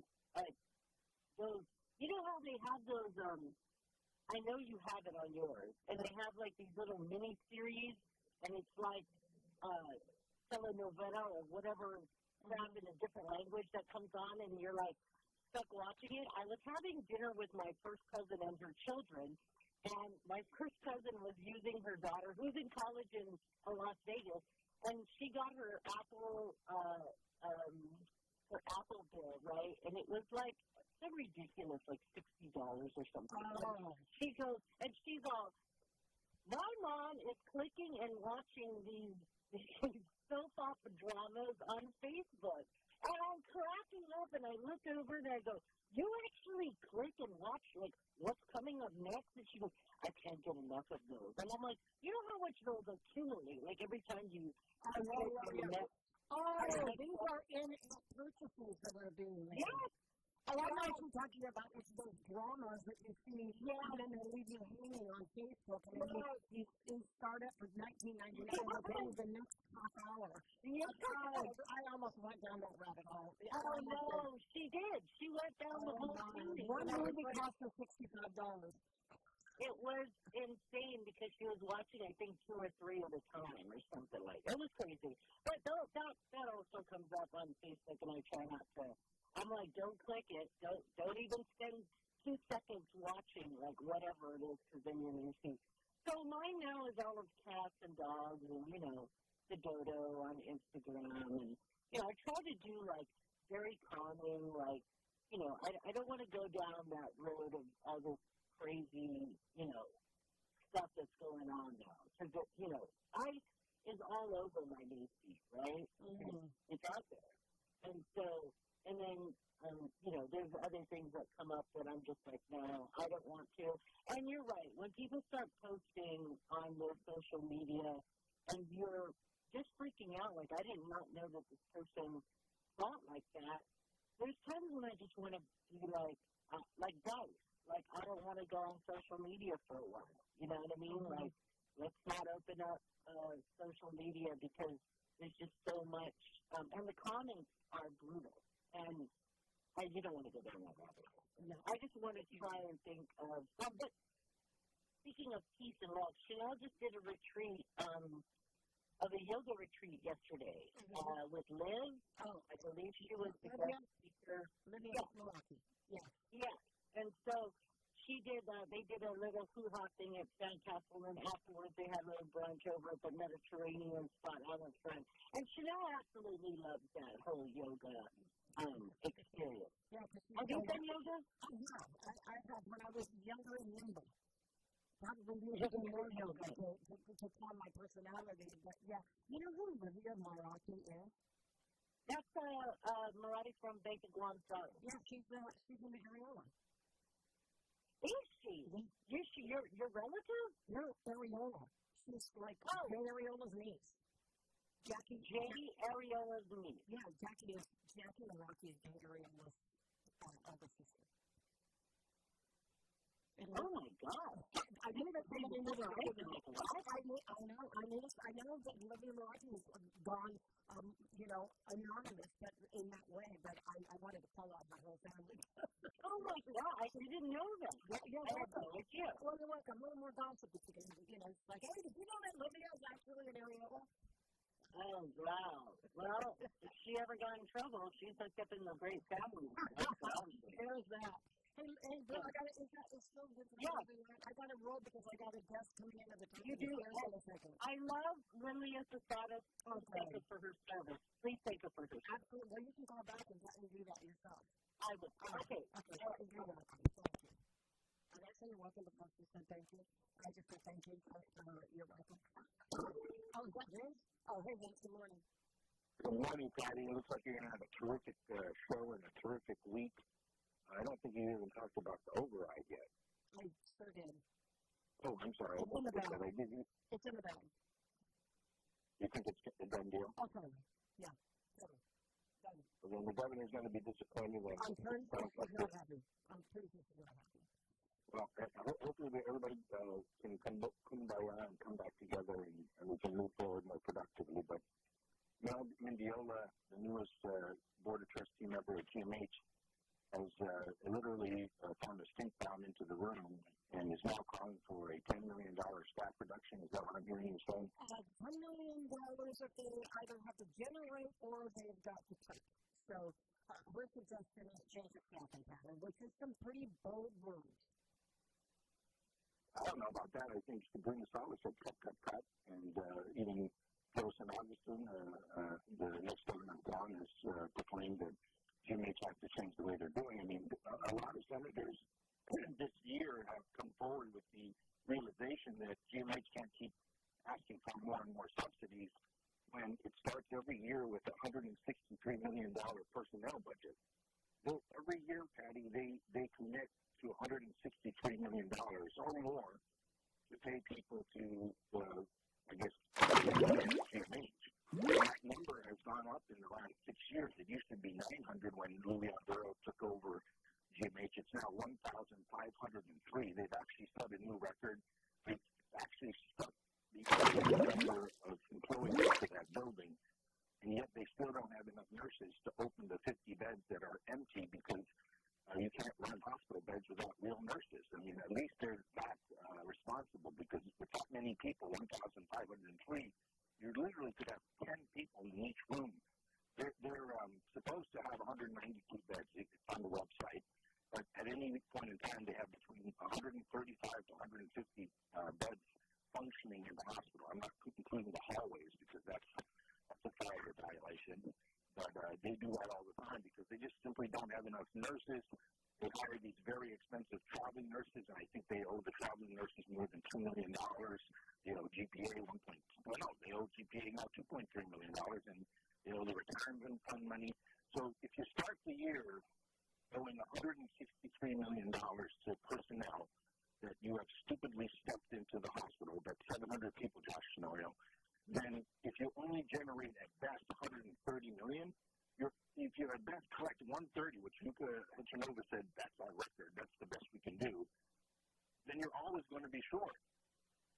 So this is not a genius move by Ms. Mendiola. She just happens to know how to count.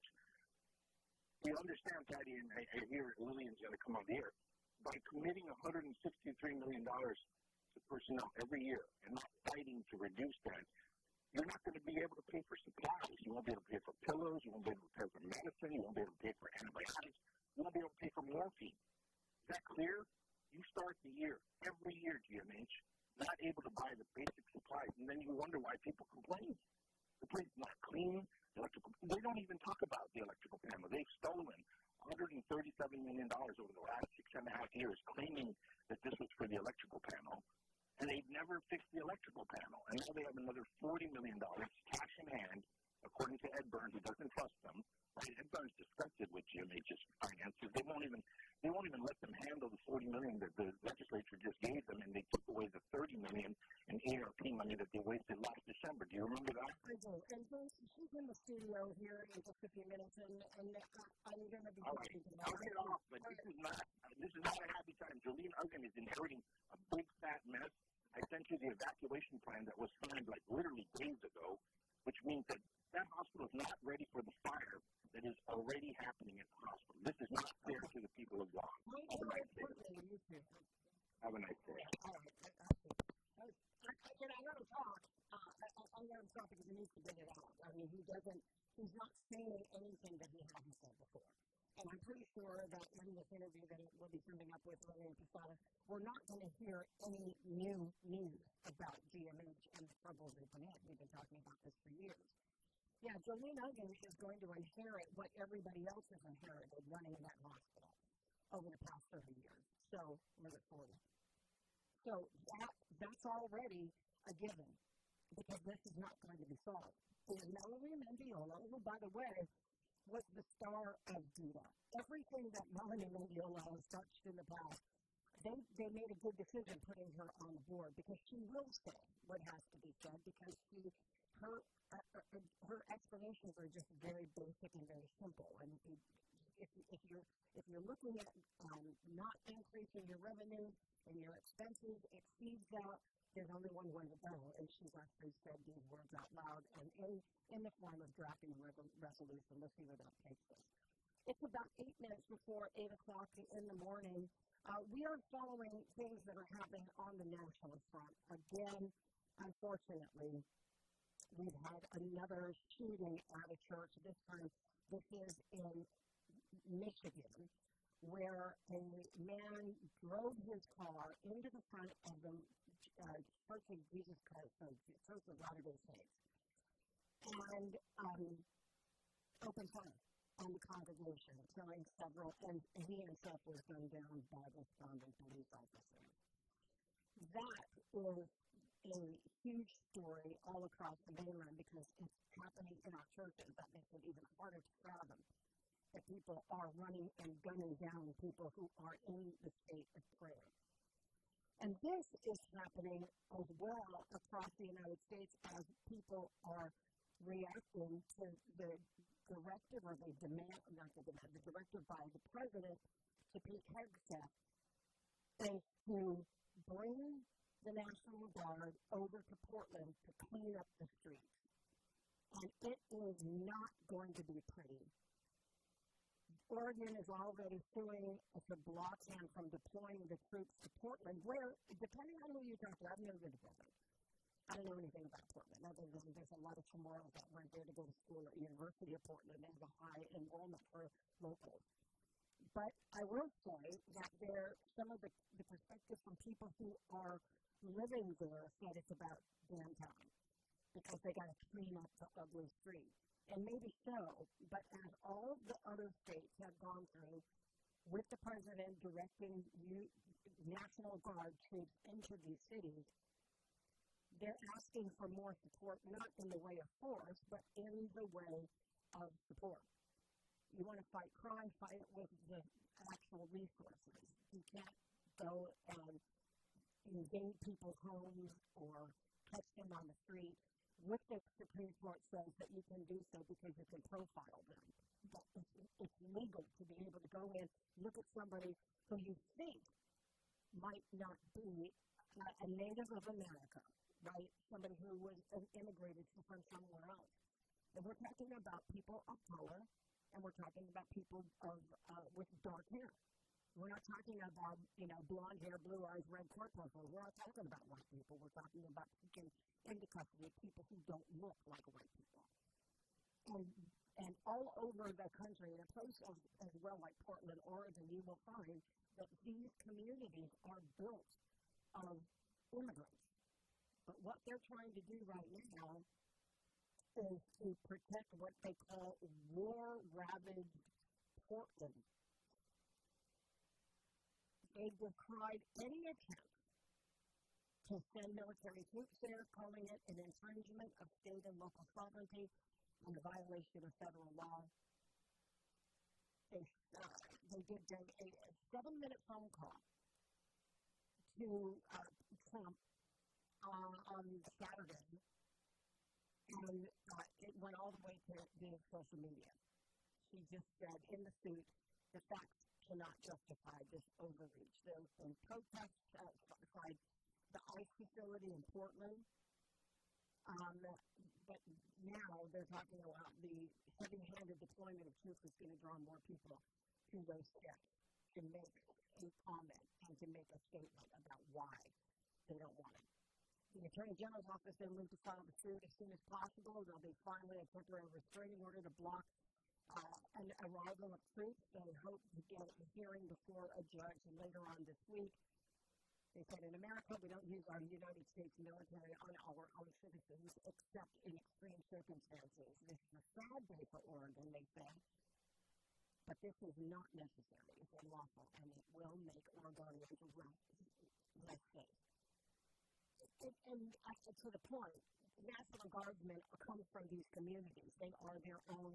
They live in these communities, and they have to go by the president's orders to go and raid these places or pluck people off the streets and send them off to detention center without asking any more information than what color is your hair. So there's a really bad message all throughout the community that their own are attacking them. And that's very, very difficult to deal with. Right now, we're going to take a break. We go to CBS News a little bit soon, but I'm making some last hour. We get to CBS News and get on deck, and then we've got Skyler with the local news and Dice with the traffic and your weather for the week. Here on Mornings with Patti, we are KGUMFM and Getty to Bond.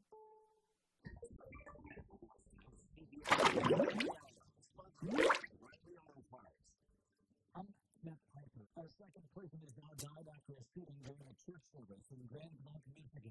Tony Death lives nearby. Not that you want it to happen, but you would think it would happen in some of these other cities that this kind of thing happens overseas or in major cities and development and stuff like that.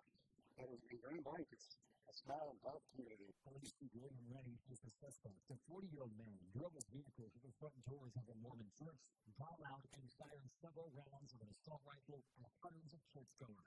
We believe that was deliberately set by the suspect. We do believe that we will find additional victims once we have that scene secured. 8 other people were hurt. The suspect is dead. Now in North Carolina, where someone opened fire from a boat into a crowd at American Fish Company, which is a waterfront bar and restaurant along the Cape Fear River. 3 were killed, another 5 injured in this. Brunswick County District Attorney John David. Evil has come before in Southport, North Carolina. The shooter fled by boat but was later arrested. Tropical storm Imelda has formed in the western Atlantic and is forecast to strengthen over the next few days, bringing the threat of torrential rainfall to portions of the southeastern United States in the coming hours. CBS News meteorologist David Parkinson. We now officially have Tropical Storm Imelda, and the impacts of Imelda will begin to be felt in Florida as early as tomorrow. Already tropical storm warnings up along the coast and tropical storm watches extending just a bit inland. President Trump is set to meet tomorrow with Senate leaders John Stewart and Chuck Schumer and House leaders Mike Johnson and Hakeem Jeffries. It's over a possible government shutdown this week. A rubber pistol spoke to Trump this morning. Inside the White House, sources are saying President Trump actually welcomes a shutdown in the sense that he believes he can wield executive power to get rid of what he calls race, fraud, and abuse. And there is that memo that says the government is ready to have mass firings if a deal isn't struck. New York Premier Eric Adams is dropping his bid for re-election to push the news to social media. Whoever follows me as city hall must continue the work we started. Lowering the cost of living, investment in quality of life, and staying laser focused on reducing crime and disorder. Most polls show him with a single-digit support. President Trump's Department of Justice directed federal prosecutors in New York to dismiss their federal bribery case against Adams earlier this year. Prior to him dropping out, sources told CBS News that the White House was looking into possible government positions to persuade him to exit the race. This is CBS News. Take O'Reilly Auto Parts for all your car care needs. Get the parts and service you need fast from the professional parts people at O'Reilly Auto Parts. Let me tell you about this new pretzel shredder club. I'm Carlos, and I'm telling you a little thing we know about the Chick-fil-A pretzel shredder club is the total bun with the pretzel bun. It takes it to a whole nother level. It goes perfectly with the chicken, the cheddar cheese, and the bacon. Man, you know how much you love bacon. And I love the different varieties. Grilled, spicy, original. It keeps you nice and excited for fall. Order the pretzel shredder club with cherry berry and spice unlimited grill at Chick-fil-A app. You'll get to for the testimonials. When might you be buzzed? When you suddenly love everything. Yes! I love this song! I love these tracks. I love what you call me! Oh! I love this guy! Listen, you know what I love? A ride when it's time to head out. If you see a buzz morning sign, call for a ride when it's time to go home. Buzz driving is drunk driving. A message from Lisa and the Ad Council. I love your car. Is this real leather? Recent polls about political violence may have been misleading. After the assassination of Charlie Kirk, several polls suggest a lot of Americans support political violence. Ohio State political science professor Ryan Kennedy. These polls are at best misleading.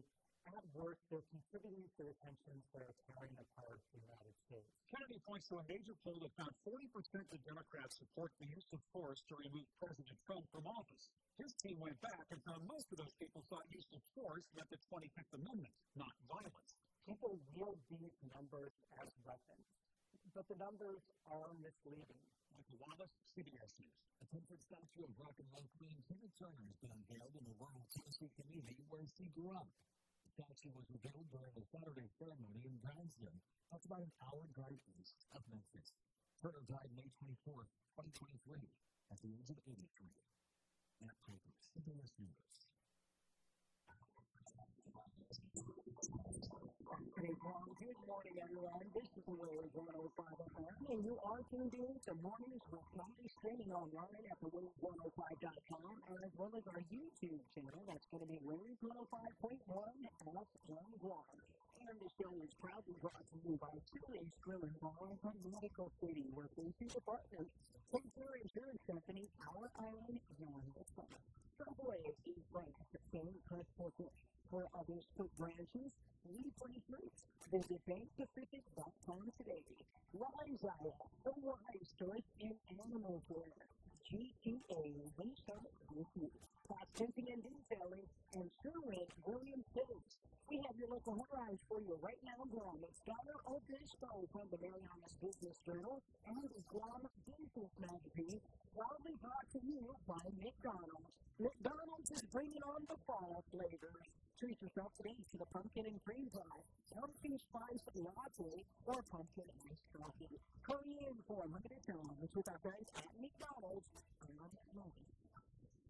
What is not today? Here's the latest from the Marianas Business Journal. Over the weekend, many different items like the U.S. Environmental Protection Agency will be assisting local agencies in addressing reported filtering contamination of water wells in Kingdom. US EPA acting local administrators likely have sent a letter to Lieutenant Governor Josh Tenorio that the EPA grant funding are available to the Guam Environmental Protection Agency and the Guam Water Authority if they could point to use of clean basic treatment units for residences and at the Y-15 development. The federal EPA They'll be working with executive finance to provide treatment solutions for the law, which includes finding ways to export the city construction processing rules. Additionally, the agency is providing technical and compliance assistance to its local counterparts to clear the implementation of non-intelligent insurance action rules. In more news, the 34 legislatures failed to go into session today for discussion of newly introduced bills, with the largest item on the agenda is about whether or not to override Governor Rivera's veto of the first form of fiscal year 2026 budget amount. Republican lawmakers said last week that override is likely. Senator Christopher Khan said that the legislature failed 3 meeting on Thursday that he anticipates an override. Senator Chris Swing was having oversight hearing at the Ron Memorial Hospital earlier that day, said that the body will override the veto. Senator points of contention on the budget includes supplemental funding for TNA and lowering of the business privilege tax down by as much as 4%. Reporting for the Marianas Business Journal, the Wait 105 and Diamond Inc. I'm sorry at this point. Today, Wait 105 FM, we want to talk. We want to talk about the things that are going on island and our community, and we want to talk with you. If you want to share your conversation, if you want to chime in, we welcome it. We welcome all sorts of you, our thoughts, our perspectives, small or workshop questions. 719-221-51. If that line is busy, please call us 922-1052. This is not for everyone. Thanks for listening. So we're 105 FM and talk strong.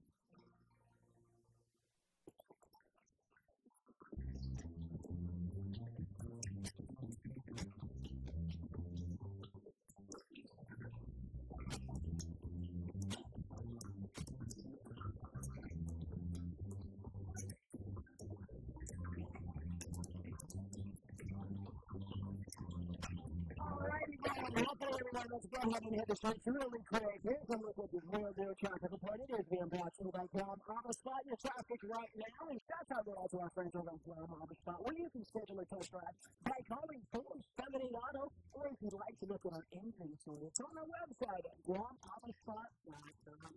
All right, guys, we're at the 8 o'clock rush hour. That's exactly what's happening right now on the streets of Guam. Whether you're coming up in Lawrencetown, Ohio, flowing through Hagåtña, or if you're on Route 10, that's going to be in Manila, or Barrigada, Mumbai, Puktu, Mikey, that's going to be Route 8, as well as those of you getting around to Mooning this morning. We have got strong delays in traffic in Dango, as well as Route 3 this morning.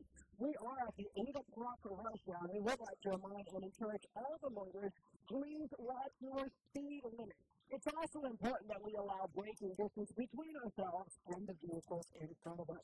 School buses are also making their rounds, so be on the lookout for our kids coming in and out of the bus stop, as well as the school zones. Eyes on the roads, not on the phones. There's no texting and driving on the streets of Guam. This is the Real Deal Traffic Report from Mornings with Patti on the Wave 105 FM, and it's all being brought to you by our friends at Guam Auto Spot and Mobile Gas Station. Download our app today for exclusive fuel coupons. Visit guam.mobile.com for more details.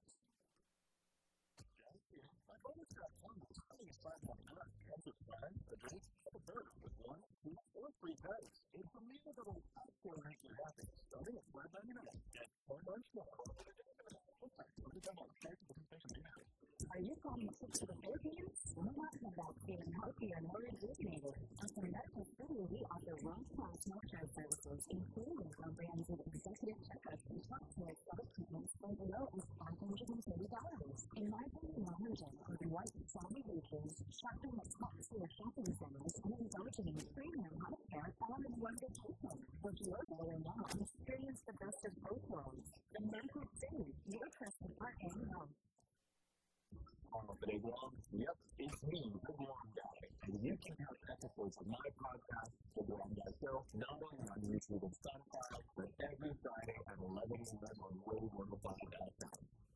The views and opinions expressed in this show are that of the show host, guests, and callers. We do not necessarily reflect the views and opinions of the staff and management of Wave 105 FM, Music Media, or any of our partners.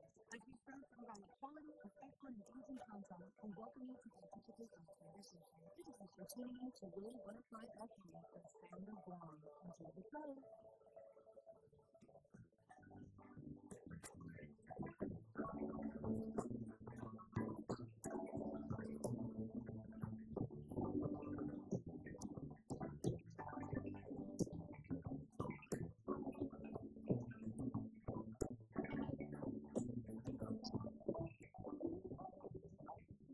on, Miss, today? Laura. I know, Laura's like you were that first girl out. Yeah. Okay. That's weird, because she's usually right up in the zone for us this morning. Probably filling up her water. Well, this could be very true. This is very true. Well, if you're watching this on YouTube, then you see Lillian Basalas face to face. This is the first. I've not seen you in such a long time. I mean, obviously I've seen you, but having you in the studio is different because they usually call you on the phone. The outgoing president of is the president administrator? What do you call you, administrator of the Guam Memorial Hospital Authority, joining us on the second to the last day of work. Yes. How many people want to say that? I wish I could retire, kind of thing. Yeah. It's been a long time. It's been a very long time. I've worked for more than 40 years as an analyst in this position. Getting close to 7 years now, January, I worked in thank you for this opportunity. Sure. No, I kind of wanted to do a bit of an exit interview because it feels like, and because it's true, that a litany of problems usually precedes your reputation or precedes any kind of meeting of the GMH authority. It's just the way it is. And so I was guessing, is it 40 years of GMH established, being 40 years old? Yes. About 40. Okay. About 40. Maybe I could have been more than that. Yeah. Either way, you've endured a lot of those years being in either as in your capacity as a nurse, and then obviously in official capacity as one of the senior members. So when you first started 40 years ago, where were you? Did you start off as a nurse at GMH? I could have started out as a licensed practical nurse. When I graduated from the University of Guam, the associate degree program, and then while I was waiting to take my RN NCLEX exam, I started working as an LPN at the old hospital. And then when I came home, yes, at one of the cliff line there, I worked there. And I was doing my clinical practicum there too, and I was going to nursing school at UOG. So when I passed the RN exam, I just started working there at GMH. Yes. Back when you first started, when I moved you from the old hospital to the new hospital, was it the Catholic Medical Center? Then we moved to the Catholic Medical Center. Yeah. And then that eventually then became the Guam Memorial Hospital. Okay. So what was it like? That must have been like a heyday because it was a brand new facility. It was. It was a brand new, and it was limited volumes of patients that come into the hospital. It wasn't as great as what we see right now, and the acuity wasn't as great. So, Mariana's Medical Center was originally built more so for just the private sector. Right. And then, when Governor Guam, in collaboration with DOI, when it got procured, and then we moved into it as a Guam hospital. So, yeah, I mean, wasn't that many employees, wasn't that many staff, and so it was interesting. And then when it became a public, when it was the transfer between a private and a public hospital, you started to see more and more volumes of people, which meant that the hospital was growing at a pretty rapid pace. Absolutely. Yeah. And as our population continued to increase, the volume of patients continued to increase. At what point in your early tenure there did you say, oh my gosh, things are starting to turn? We're now running on a consistent chronic deficit. When did that start, and what did it look like? It's actually been in deficit ever since the government Guam took over, because it was originally opened up by the military, and then it was free service. Back then, it started out as a free service with the military, the federal government, wanted to give back to the community of Guam because of, the assistance that they provided. And we lost a lot of tomorrows back then. So there wasn't any charge for any of the services. So the mindset of our community has been that it was free service. But it's no longer free service here because there are costs to the medications, the services that we provide, the surgeries that the surgeons provide, and so you have to start charging for the services, for the medications, for everything that was happening when they were inpatients, right? So as soon as that started to happen, your revenues were already created, but your costs at the same time were still exceeding? Correct. Absolutely. You were always running from the get-go. Yes, from the get-go, independent from the very get-go. Yeah. And over the past 40 years, I don't think that there hasn't been a governor that tried to take it over to make it a legacy. Like, I'm going to fix GMH. But it's a diseased hospital, if you will, if we're going to make an analogy of it being a patient. Correct. That's a good analogy. It really is. It's just a chronic condition that continues to deteriorate and continue to be underfunded. Just recently, they were getting a really good support from the legislature, but the governor, ever since he became a governor, has always been very supportive of the hospital, trying to find funds and putting funds into the hospital. So like you said, previous governors have tried to, really make the hospital be successful and be funded as it really needs to be funded. Unfortunately, it just did not materialize. Whenever there's been a new administration or a new round of senators that comes into the legislature, it almost feels like you have to take the domestic violence all over again. I hate to call it that. What I'm saying is that, this is a problem that we're having in our doggone family, right? And so whenever a new person comes in, they tour the hospital, tell us exactly what 20 other people told us before, and then they work toward, and I think they all mean well, is what I mean, but GMH continues to take a battering every couple of years. And so every year, we just like to keep coming back for more money and buying to the legislature to defund the budget that we need to keep it operational. But unfortunately, we don't get what we requested. I mean, it could range from, Tyler going, hey, what have you done in the past 40 years? Why don't you just retire? Or to a legislature the other day that was, off the table saying, we're here for you. We want to help you. And the $40 million hearing that they had, they're expressing the need to be able to, why less do more? Has that been another chronic issue? Is that you've had more people that have whined about it, talked about it, but haven't really put action into it? There have been that, yes, that's true. Except this recent with the current legislature, they've really been, put the action into place in terms of supporting. And that bill that was approved and became law, it originated from the governor, recognizing the need, the urgent need, the emergent need, that we need to then really fund the hospital. And this is just for this $40 million that we need to pay. But this $40 million isn't going to go to reform. No, it isn't. It's already pretty much going to the accounts payable, the vendors that we need to pay. It's going to some of the CIP, like the beginning part of the electrical panel that we all set many years ago, since I came on board in 2019. We need to do something about the electrical panel because it's right next to the water tank. And, when you've got the electricity and the water, they don't go very well together. So we were trying to make sure that we move the electrical panel away from that site. And so we're going to start now with the $5 million that has been appropriated part of the $40 million. And so we're getting some other, equipment and parts that the GPA has recommended that we can do in the immediate need for us to then begin the process. But it's the whole package of the electrical panel that needs to be relocated and replaced. So that's going to cost probably around $17 million. The other day during that oversight hearing, I think it was a facilities manager, Mr. Tugadi. He had a drop the mic moment when he said, in the event of a fire, we have to evacuate. Yes. That was wonderful. I mean, it was reality, but that struck everybody, and it became a thing that day. Everybody felt silent for a couple of seconds. And is he right about that? Yes. And I said it before at the legislature. If something happens to the electrical panel, if we have an explosion or a big fire, we have to evacuate. And we don't really have a solid evacuation plan that is community-based.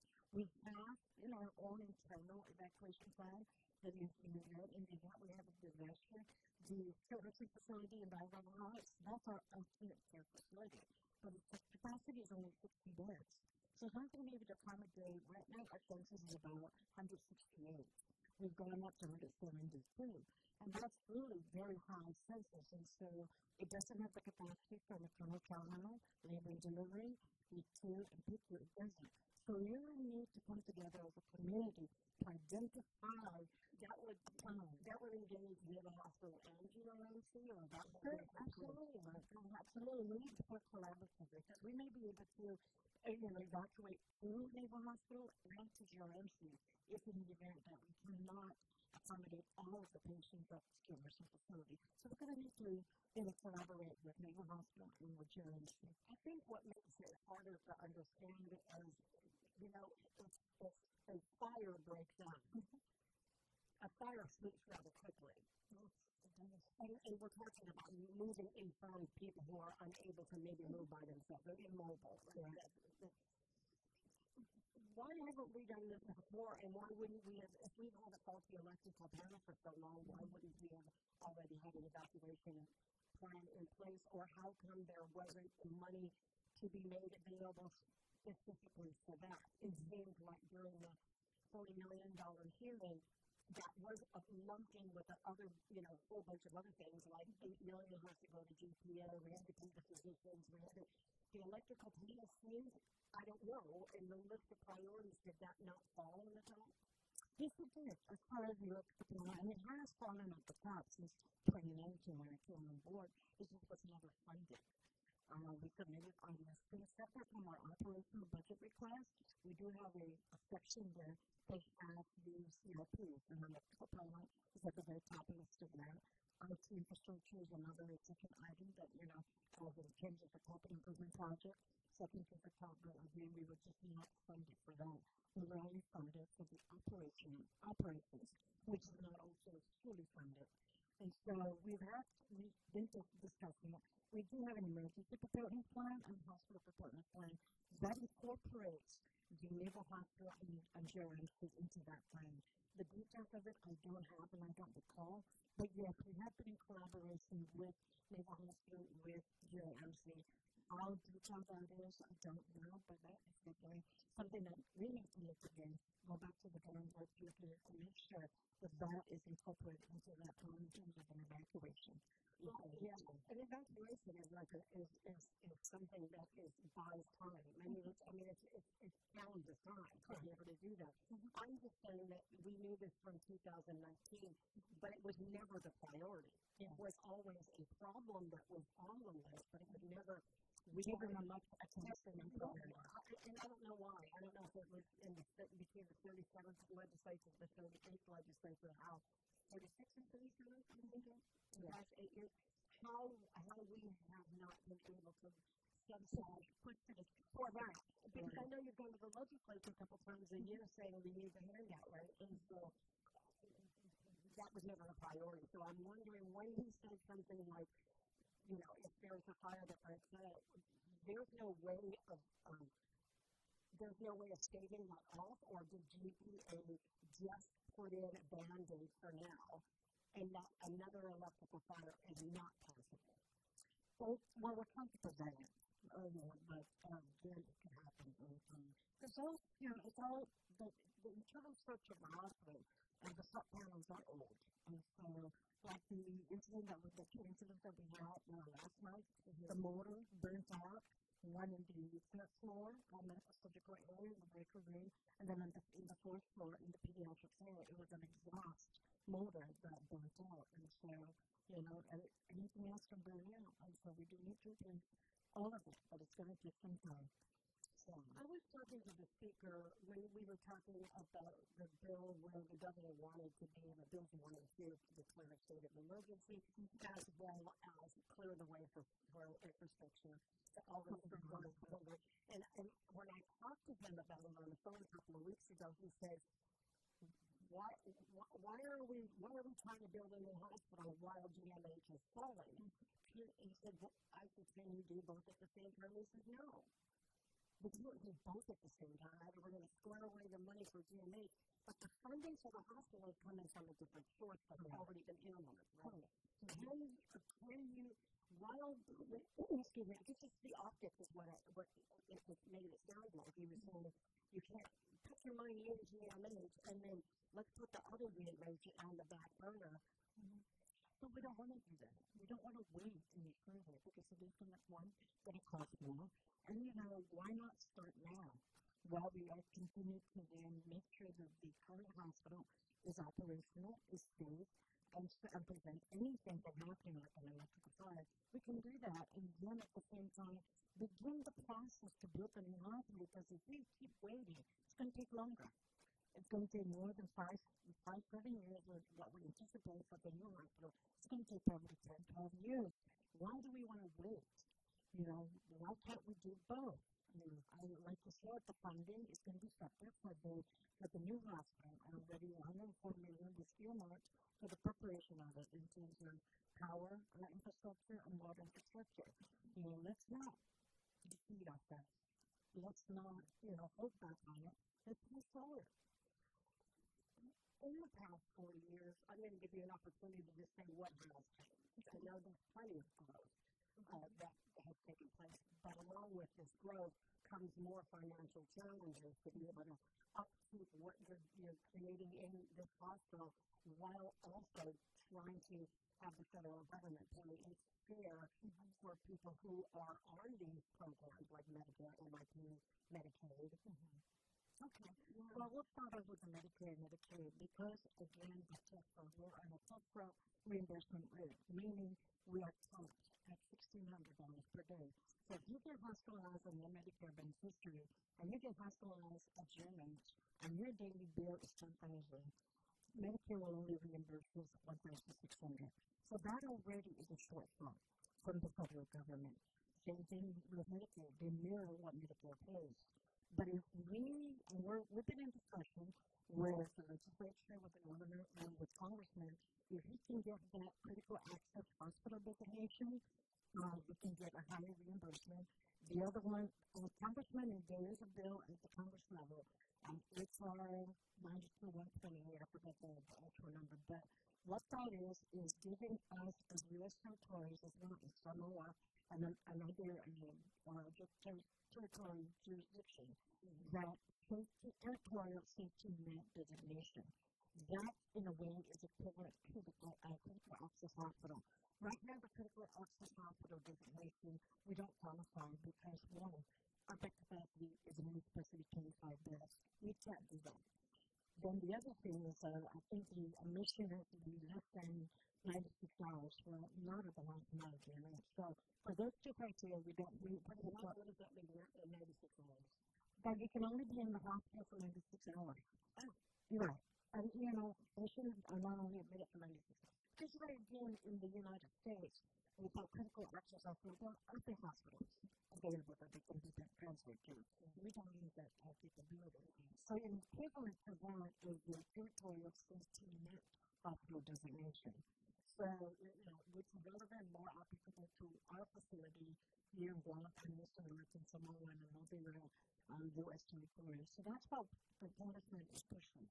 The other option that will help us get a higher reimbursement is called the Certified Public Expenditure. We have to apply for that through CMS. And so we're working with public health, we're collaborating with them in terms of getting all that data to apply for that PPE. Haven't we been here before, though? I mean, haven't we been in this state of performing like a critical hospital, yet not being eligible for the funding? Correct. Yeah, and that's not enough of an argument for any. Well, our argument, what I was telling the congressman was that we're the only government hospital. So therefore, can that be the exemption for us to get the critical access? Unfortunately, because we were in a meeting with CMS, Senator Sabrina also, hosted that meeting with CMS, and they told us that because we don't qualify, we just won't be able to get that.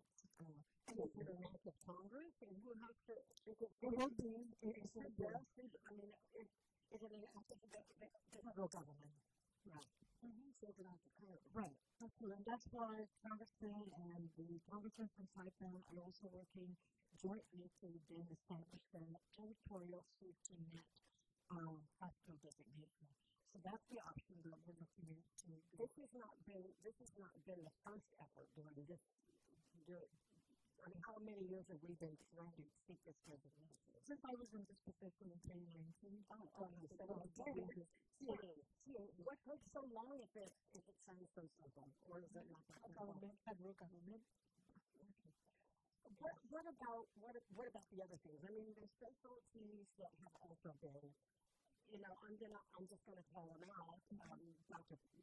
PJ Nuggets. I think he was a great fighter. He was a great vet, and the ability for him to work from inside the Guatemala hospital, is a real big gift as well. It is. We're blessed. I'm not sure then. I mean, correct me if I'm wrong, would we have still been able to get somebody of that caliber if they weren't local boys? We have tried, but it's been difficult to recruit doctors to go. The business that we ran.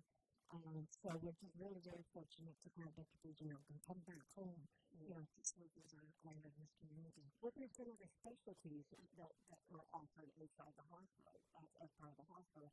The more you grow, the more we get as adult fields. Well, but the more we have an opportunity to generate some revenues, particularly from the third-party payers, like insurance. But then again, we are challenged with that because they don't reimburse us 100%. And so they have their own limitations and restrictions as far as what's covered in that plan.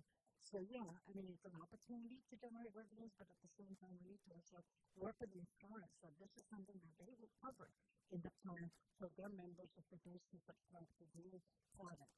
And that's another challenge in terms of the overall financial challenge that we have at the hospital.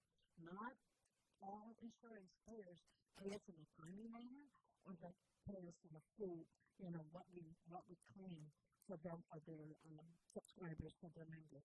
I mean, it's charged, $10 million to the insurance company, but they don't reimburse us $10 million. Probably 70% of the most is what we get. We've been denied, we delay payment, and so a lot of it is the onus of the patient themselves. So, do you have a figure or a percentage of those who are being discharged that actually pay a copay when they want to do it? I don't, but some of them do. Right. What they make is they sign an installment agreement. Right. And so I remember one of the times that I had to go, and because of the procedure, I had to go in for as an inpatient.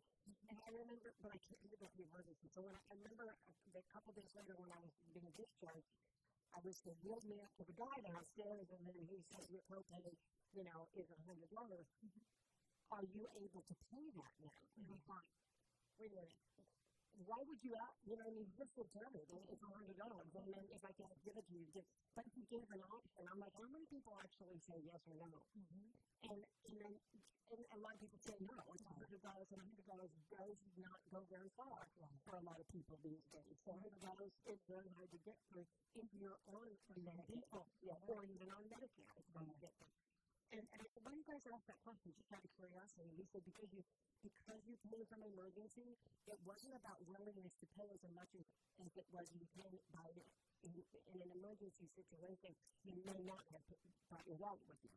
I said, okay, but if you had to come after me, I'll pay the $100, because my bill is actually $12,000.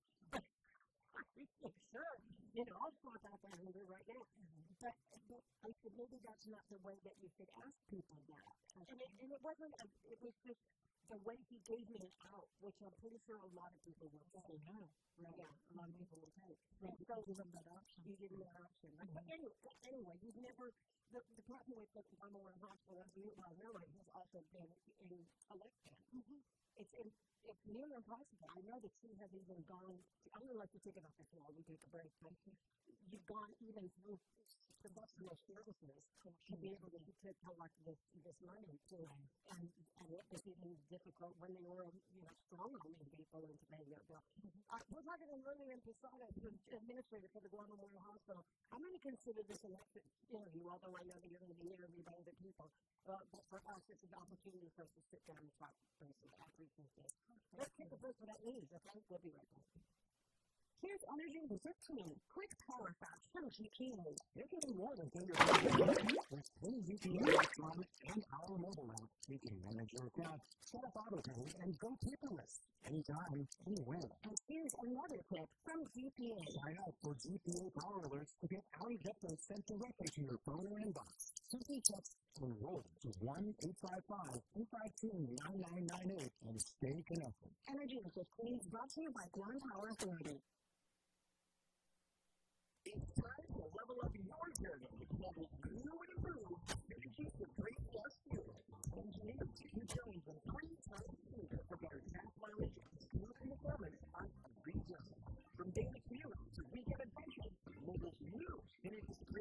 security keeps it really clean. You'll want to smile further only with mobile new. Now, mobile up for the order. Have you tried our long-term solution beverages?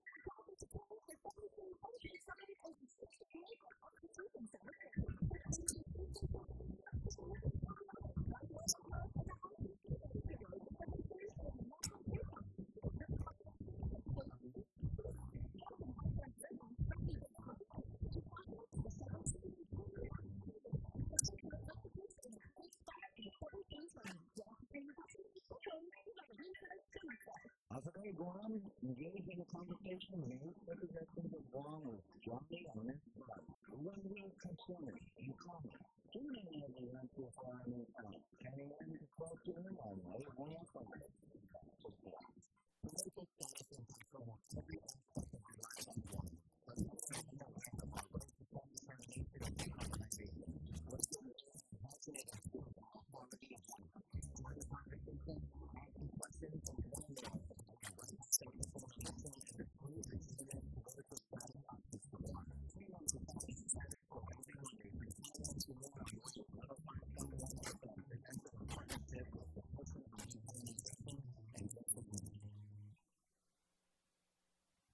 One pill can kill. Fake pills often contain fentanyl. It only takes 2 milligrams of fentanyl equivalent to a few grains of salt to be lethal. Fake pills are often sold on social media platforms, making them available to anyone with a smartphone. Talk early and often to look about the dangers of misusing prescription drugs and the lethal dangers of counterfeit drugs mixed with fentanyl. Stay informed, stay safe, one pill can kill.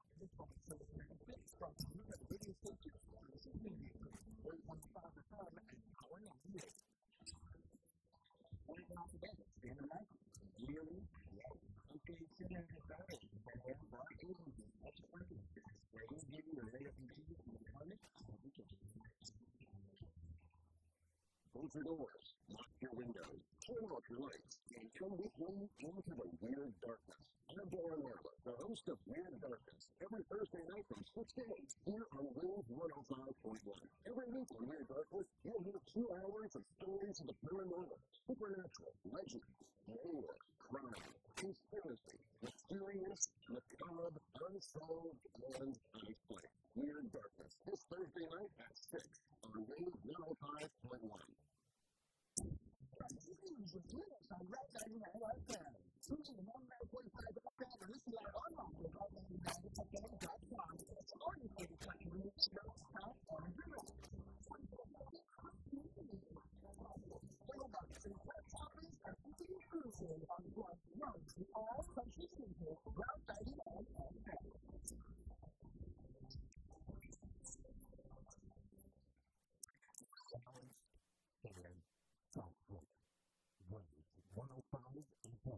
These opinions expressed in this show are that of the show host, Justin Collins. They do not necessarily reflect the views and opinions of the staff and management of Wave 105 FM, Limited Media, or any of our programs. As we say, to provide quality, respectful, and engaging content, we welcome you to participate in the conversation. Thank you for tuning in to Wave 105 FM in Florida, Guam. Enjoy the show.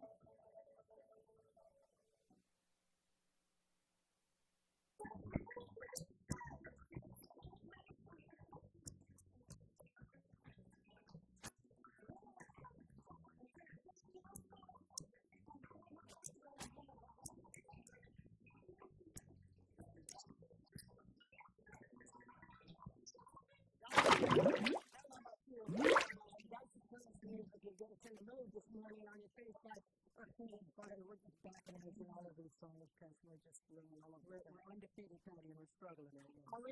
We're undefeated? We're struggling. Are you watching again? I'm watching you, Patti. I don't know.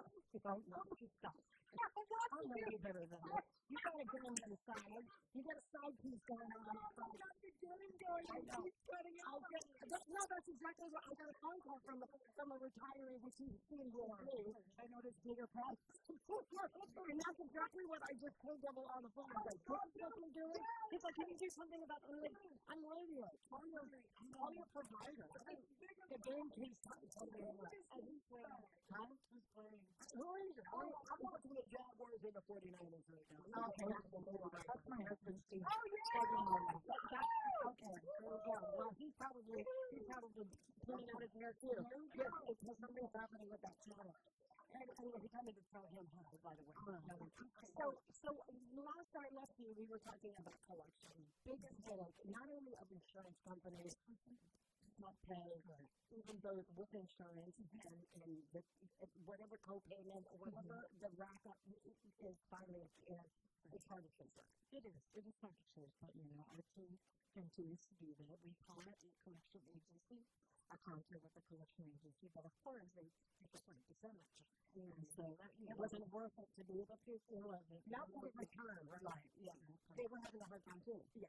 And then we also had the Attorney General's office when it was a leaving collection, when the agent, their team helped us out with the collection, and so it worked out.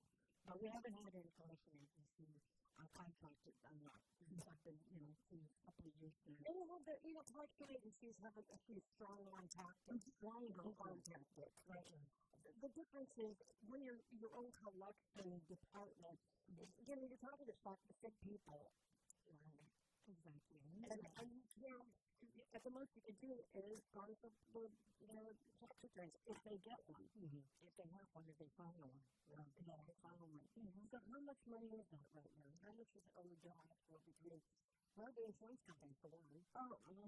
Quite a bit. And I don't have the numbers with me right now, but, we can get the numbers so much to your phone for but percentage-wise, in terms of the self-pay, it's about 15% of the patient population are self-pay. And that includes, I think, those who have co-pay. And then for Medicare and Medicaid, it might be probably around 30%. What is the standard for, I mean, every hospital has a cap, right, a figure. What is the standard? What is 30% or 15% cap? In the state, in the overall, I don't have that number.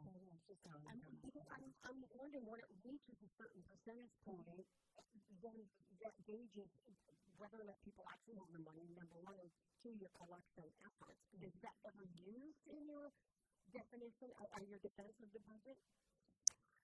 Probably, but I don't recall, and it's really, I rely so much on our Chief Financial Officer, Yuka, who has all the numbers. Yeah, I know it's unfair to ask you the specific numbers on the pages, but I'm wondering, the $3 million, the Melanie deal I have found to be constantly needed to keep that hospital flowing, without having to owe anybody any money. Does any of that uncollected from insurance companies or by self-co-pays make up any near to $10 million? I can't say, but what Melanie is looking at is really the expense. To cut the expense by $10 million. She said either you're going to get $10 million in revenues, or you're going to have to take out $10 million in expenditures. You're right. Expenditures. That figure sounds about right. She did some audits. She prepared that several years. And so she was looking at the trend. And that's what I was worried about. Okay, that's what I was worried about the uncollectibles, whether or not they match that amount. I doubt it. I thought $10 million sounds like too much in the hole. Just for people who owe the hospital money. We have even cases like special cases. These are individuals who have absolutely no resources at all, whether it's financial or even familial resource for them to go home. So they end up staying in the hospital for many years.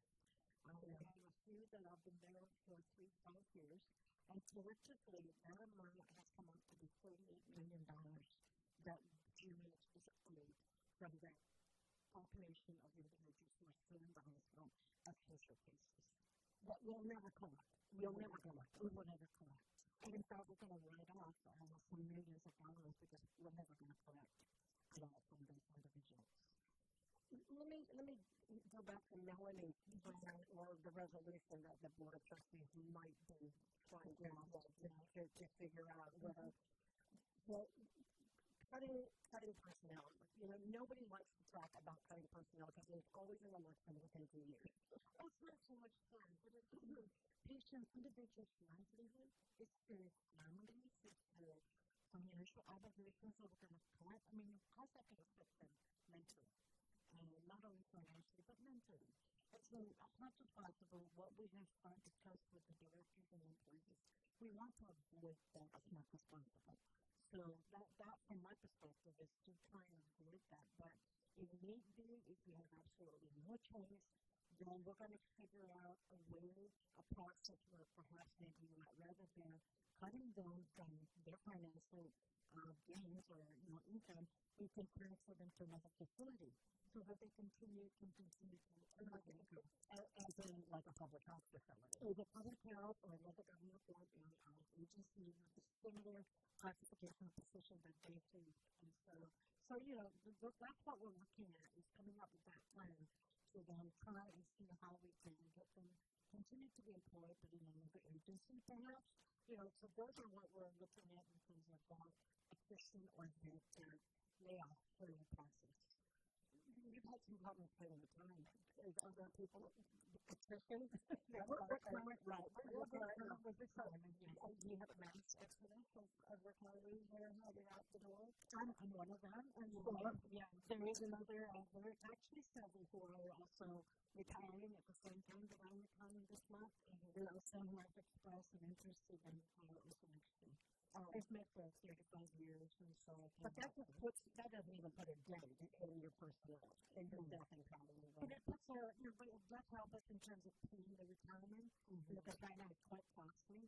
But we do have the employees that we hire, and so we have to pay for their retirement too. Especially like in the area of clinical services, we're still hiring nurses because we still continue to be full of nurses, professional support, radiology technicians. I think the clinical services were going to be saved from any personnel costs. It would be the non-clinical services. And at one point, I think he was saying that there was an agreement by at least one of the divisions that said, I can eliminate 30 to 40% of the overtime. Yes. The overtime is right. So that's what some of the measures that we're looking at, just to cut back on the overtime.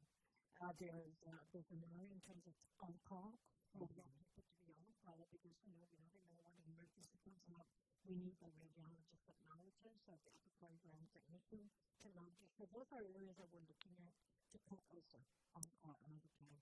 You must be really doing your best to try to appease and keep happy the current nursing pattern that you have right now because of the shortage. I remember during the pandemic, the local nurses, there was a little bit of friction because these traveling nurses were making a bunch of weight, right? And that is a morale issue on the floor, right? Although nursing, it happened during the pandemic because we needed more people. So how are we justifying the continued need from 2020 to today of traveling nurses when we're turning out nurses? Locally? That's a good question, and thank you for that. We have decreased our reliance on the travel nurses. What we started out, like during the pandemic, we had about 200. This year, the beginning of this year, we have 47 travel nurses. Also, this month, we're going to 12 travel nurses. So our goal is to continue to taper the reliance and dependence of the travel nurses. What our nursing industry has been very successful to do is convert some of them to become local hires via contract. And that has helped cut back on the cost of the travel nurses. Without the point, the demand though that we still need them is in the telemetry area. Target monitoring, those are where we have a great demand for patients coming into the emergency room that need inpatient, but in the telemetry area. But we've lost quite a bit of nurses in the telemetry area. Some of them have migrated down to the ICU, which has helped us with our shortage in the ICU nurses. We're not experiencing a critical shortage of nurses in the ICU, but because we lost those telemetry nurses into the ICU, we need now to recruit more nurses in the telemetry. And so we're recruiting UOG grads. That's a great class. It's awesome. Definitely. Great inventory. Absolutely. But our local, the graduates from the UOG are so reliant to work with them certain work with CDC. Because they can get jobs here. Correct. The only difference is that they also have a nursing shortage in the mainland. Yes. So everybody is trying to recruit someone, and some of these these salaries are really, unless they really don't want to relocate to another state, right? If, most would want to stay home and try to get their feet wet, right? Mm-hmm. There's got to be, I got a really good question. I think I was the best person in my entire career. What compounds the problem now is this whole idea about H-1B workers. Mm-hmm. And the Guatemala Hospital employs some of these H-1Bs. Not recently, but when I was, many years ago, I went to the Philippines and we recruited for nurses. Mm-hmm. The challenge with the recruiting foreign nurses is one, the salaries for us to offer them has to be within the prevailing wage. And so the prevailing wage is over $40 per hour to pay these nurses. And we don't want to pay these nurses coming in when our own local nurses are not able to pay them the $40 per hour at the entry level. And so, and also immigration. It takes a while to get the process of the immigration. And so that's another thing that, but if we have a pool right now that we do with UOG and GCC, they're graduating, I think, about 28 December. And so we continue to pull from our local nurses. That would be just tremendous. It would really be just great for us. Although, on the other side of it, we also see quite a bit leaving the island. Because, they want adventure. They want to work. Sure. Did you ever think about leaving the island when you first became a nurse? Yeah. Bigger outlet? I did. I went for a couple of years when I went, the first place I went to was San Diego, Claremont, and worked there. Came back to say, I was homesick. I wanted to be home. Then I went again after years of working here. I went to California, Sacramento, and then I came back. My husband was graduating from, he was my boyfriend then, graduating from Gunston, Colorado, and he came by, California, and said, okay, we're going home. I got just a date set. Ever since then, I've been in state put. Yeah. But I also worked at the hospital. I had a good experience there. The other issue is just the doctors that were so afraid of that. It's hard as it is to recruit doctors to want to come as well. Mm-hmm. And there's also the question about whether or not we're vetting these doctors, that we're actually bringing in physicians that are coming here because they're in trouble everywhere else. Hopefully that's not the picture. Right. But it has happened. Well, of course. So we might be picking up some desperate doctors that think that all of their troubles will go away once they hit this road. Right? But it follows them. And when you find them, we process, right? We process it. And, this is not a fit for you. And we want to make sure that we protect the patients. Their health is also very important. So if we find that they're not performing competently as what we expect them to be performing, then certainly we take the action and reduce them from working with us. And I have to say that anybody who has done it, there's plenty of people who have said this in the past, walking into the building or going through the process, there might be a little bit of, bureaucracy as it stands, to be able to, go in there and set up your whole, pre-op stuff and all of the rigor about having to stand in a line to go in and be the intake process, right? And I will say, and I know that when people are sick, they're very vulnerable, but they're also very sensitive to whether or not their vulnerabilities are respected by the staff. And I have yet to find someone who has spoken, at least on this program, called and said they had bad, bedside manner by physicians and mostly by nurses. Mm-hmm. That these guys are dedicated to what they do, and some of them are such good nurses that they actually can leave the island and go to places. They're very marketable. Very marketable, but they choose not to, and wanting to keep working for a chronically sick hospital. Mm-hmm. What's the reason for that? What's the culture up there that makes them stay? I like to say that the culture there, I'm looking from the travel nurses, they feel welcome. They feel welcome and they feel like they belong. They're not resented like some of the places in the macro. Some of those travel nurses, they say that when they work in different hospitals, they're resented by the local base, right? It's a jealousy thing. Of course, because they're making more money, they're going to pay more money compared to them. And so, but not in our hospital, the culture there is that they feel really welcomed and valued and respected. And when I go and I do walk my rounds and walk the hallways, I thank them. I thank them for the work that they do. And so they feel that they're valued and recognized. And so I think that's how the culture is now. So the culture is now at that hospital, even the doctors. They feel like they haven't been that much of a disruptive position, whereas before there was quite a bit of complaints about physicians, demanding and being disruptive. But they also see the proficiency, the competency of the nursing staff, but not just the nursing staff, but all the staff that really make that hospital operational from everywhere. Even the housekeepers, when they do their work, they mind their business, they do their work, And so I think the environment itself, they feel comfortable. They feel that they're safe in there and that they are valued and respected. How does it feel over the past 10 years to keep going before the legislature and getting raked over the coals, depending on who is in charge or what legislature is in place? Getting raked over the coals to something that is not fixable, immediately fixable.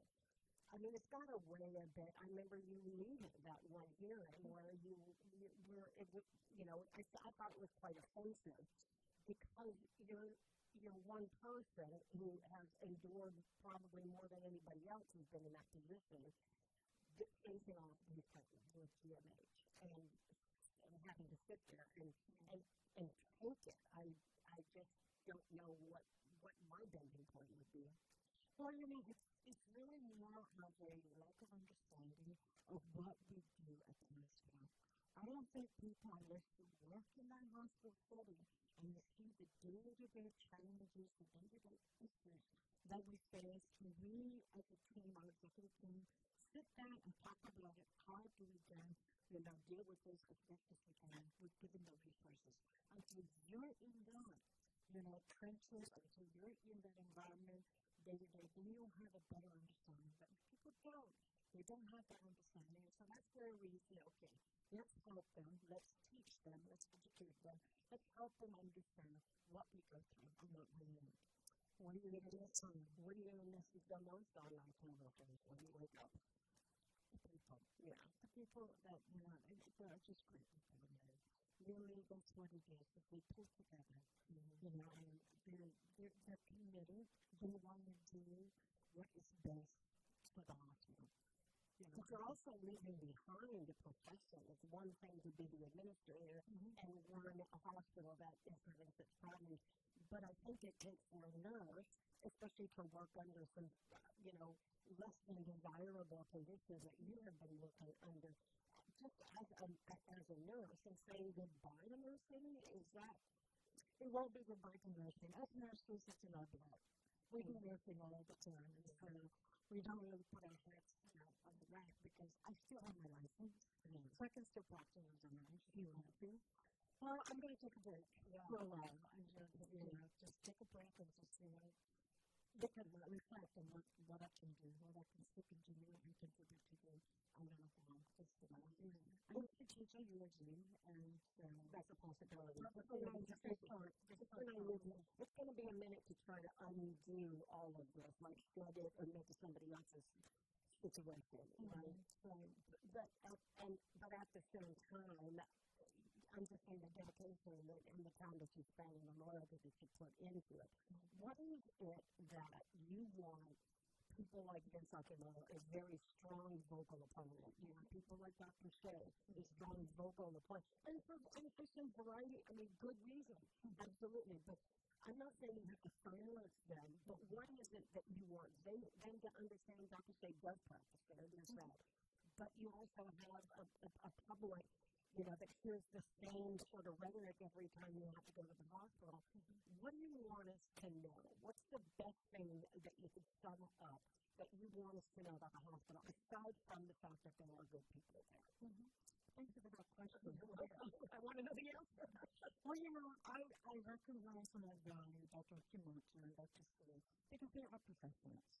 They are clinical experts in their field of practice, and so they have the intelligence, they have the experience, the expertise. I'd like for them to join us, join our community to help the situation, the healthcare system that we have. Because, again, it's going to be, it's us, our families are going to need that healthcare service. And so work with us to solve the problems to make it better. I appreciate the criticism, I appreciate the questioning, and yes, it will help us then improve. So help us and work with us to then improve so that we can make it a better healthcare system for the people of Guam. So what do you want to say to the people of Guam? Okay, well, thank you so much for trusting in me and for believing in me. I thank the governor because, honestly, when she asked me in the beginning of her campaign to be the administrator of the governor, I pray that you'll find somebody else, which she did. And so, but then, okay, I agree to it because, it's an opportunity. It's an opportunity to make a difference in our healthcare system because it's always been, beaten up. It's always been just criticized. But, we have an opportunity to make it better. And so this is where we can all come together to make it better. If you want people to go to GMH, you find that, of course, it's hard to make the ends meet, but some people do have insurance that allows them to go to even some pretty basic care off island, unless they're the Philippines because it's so close. Yes, of course. We will take care of them. We are, and we will continue to take care of them. If they need to come to the hospital, we will take care of them safely, efficiently, and compassionately as possible. Thank you, Lillian Casales. It's always good to talk to you. I'm sad that we won't be able to call you up and just get you on the phone, but you've always been very receptive every time I call. If you couldn't answer the phone, you do always at least respond and say, I can't do it, but maybe tomorrow or whatever, but I do appreciate it. Well, you will be missed as an administrator and as a professional. I think you will definitely be missed. I'll still be on island. My husband's on island board. He doesn't want us to go. Oh, yeah. So we'll still be on island. She doesn't do house calls, so calm down. Calm down. Let her take a break. Thank you so much. Thank you very much. That is Lillian Casales, and we are at 8 o'clock in the morning. Is it 8? No, it's 9. Dang, girl. 9 o'clock in the morning, KZUMFM in Denny, Oklahoma.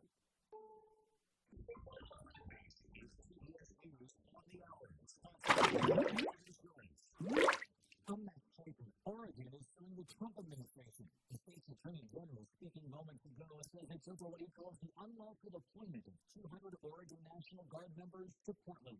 There's still no word on when those troops could be deployed, but it comes as immigration enforcement agents in Chicago were seen making arrests. Julie, a Chicago resident, says she watched as agents detained a mother and child with a crowd of people. Why are we all standing here not yelling and screaming? Why are we standing here just watching with praise? We don't want to get dragged on those people, right? But on far side of that, Customs and Border Protection Chief Gregory Bovino says it's part of an ongoing operation. This is a normal enforcement action for the U.S. Border Patrol. Valerie Warbroker for CBS News, Chicago. In Michigan, police say a gunman rammed a pickup truck into the front door of the Church of Jesus Christ of Latter-day Saints in Grand Blanc Township during the Sunday morning service before shooting. 3 people were dead, 8 others hurt. The shooter is also dead. This woman lives nearby. I believe it. You never know what a person is going through. You never know what is going on in a person's mind. A shooting in a seaside town in North Carolina left 3 people dead, and police are calling it a highly premeditated attack.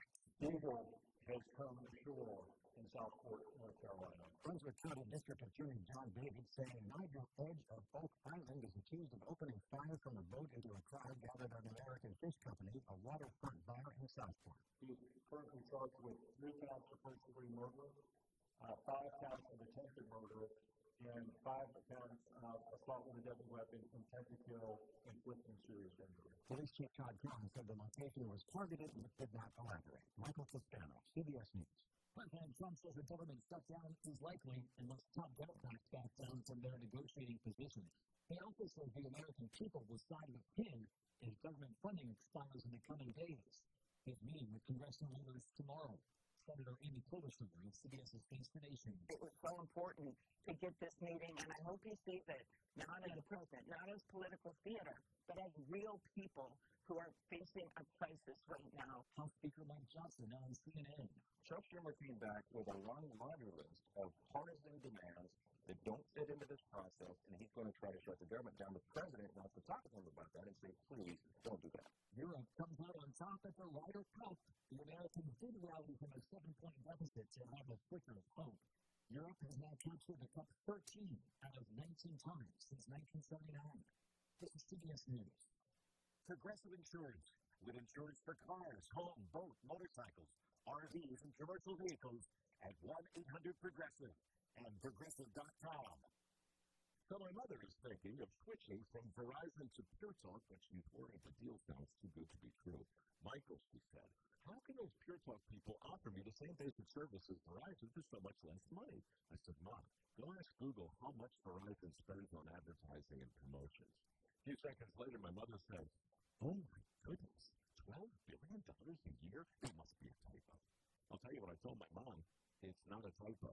Verizon spends $12 billion a year on advertising and promotions, and their customers are paying for it. Well, Pure Talk doesn't spend that kind of money on commercials. Trust me, I would know. That's why they can offer you and my mother unlimited talk, text, and plenty of data on a crazy fast 5G network for just $25 a month. And if you're a business owner, you can really save a fortune. Dial pound 250, say the words Mike Rowe, you'll get an additional 50% off your first month. That's pound 250 Mike Rowe. Pure Talk. Everything you need and nothing you don't. This matchmaker peddles his way to work. Forget the puppies. Consider puppy love. So, make sure people know we're coming. Walker Ward wheels his way through New York City streets trying to connect people randomly from the backseat of his pedicab. Out here in the bowels of the concrete jungle, in the Maxmobile. Singles like Angelic Mothbar message him online to request rides. This is my last resort. If this doesn't work, there's something wrong with New York. Ward spotted a match for Mothbar walking by and it clicked. You never know you can be walking by the twinkle of your life. He says he does about a dozen rides a day, free of charge. Deborah Rodriguez, CBS News, New York. Arnold Schwarzenegger has taken up the baton at Munich's Oktoberfest.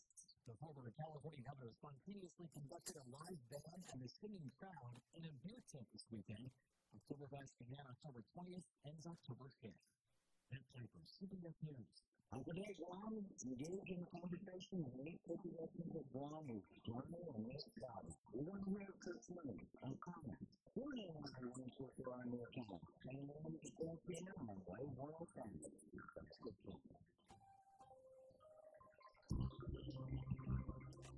Your water. This is Soundbites, and I'm Emily Davidson.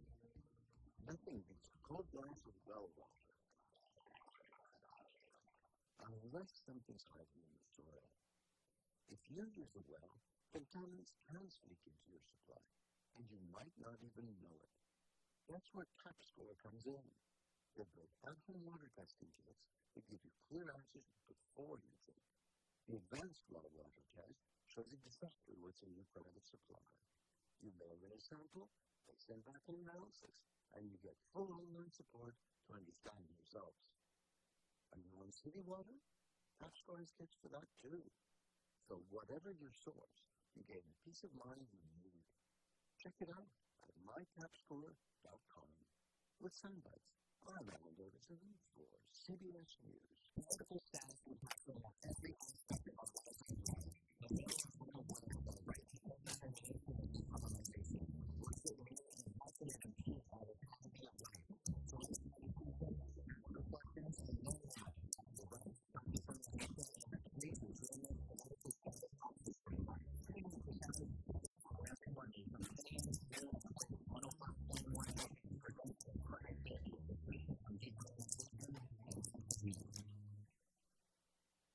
Here's some recent career advice from Conan O'Brien. I'm Jeff Colvin of Fortune magazine with the Fortune Business Update. O'Brien became famous suddenly 30-some years ago when he was chosen to follow David Letterman as the host of his late-night show on NBC. He was asked about it recently on his Sirius XM podcast when someone in the audience asked him about that. O'Brien was a writer on The Simpsons. Was he really ready to be a performer following Letterman? O'Brien confessed he wasn't ready. He said, when your moment comes, you may not be ready, but you have to take it and then figure it out on the way. Of course, he has had a long and very successful career as a performer, and in 2022, he sold his digital media company, Team Coco, to SiriusXM for $150 million. But he says he still wakes up some mornings, and he still can't believe it. I'm Jeff Goldman. We want to find that family more than just safety. We're your platform, your voice, your conversation. We're talking about what matters most to you today and in the future. And we want you to be part of it. Got something to say? We're listening. Different opinions, bring them on. Let's talk, let's debate, let's connect. Because every voice counts. Call our WhatsApp up at 671-922-1051. And if that line's busy, it's up at 922-1052. This is Talk Radio for everyone. This is Wake 105 FM, the Talk of Love. Surprising pathways to success when applying for a mortgage. I'm Mark Hamrick with a bankrate.com personal finance minute. Qualifying for a mortgage became more difficult after the housing bust, which led to a recession. Sometimes, though, now it's the lack of know-how, not money, that stands in the way of obtaining a home loan. For young borrowers, it is true a high credit score and large down payment help get the most favorable terms, but they aren't a requirement to buy a home. Parents can help younger buyers, including when a cash book is provided for a down payment. Millennials can sometimes use a parent's help, not because of credit issues, but because their salary histories are so limited. Foreclosure remains on a credit report for at least 7 years, but the impact diminishes over time. The negatives can be countered by good things like a low debt-to-income ratio and an established credit history. If everything else on your report is in good standing, your FICO score can improve in just 2 years. For more, check out bankrate.com. I'm Mark Hamrick. And we want to find that family more than just a station. We're your platform, your voice, your conversation. We're talking about what matters most to you today and in the future. And we want you to be part of it. Got something to say? We're listening. Different opinions, bring them on. Let's talk, let's debate, let's connect. Because every voice counts. Call our WhatsApp up at 671-922-1051. And if that line's busy, it's up at 922-1052. This is Talk Radio for everyone. This is Wave 105 FM.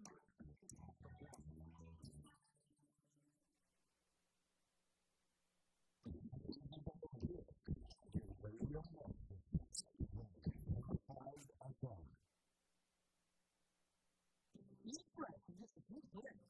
When you're offline, there's so much Distributed.com for pickup at your convenience or delivery right to your doorstep. When ordering, it's Distributed.com is powered by Food to Go. Be global. And suddenly you want to refresh to be fresh. Discover the city and feel like the lost with weekdays fiber.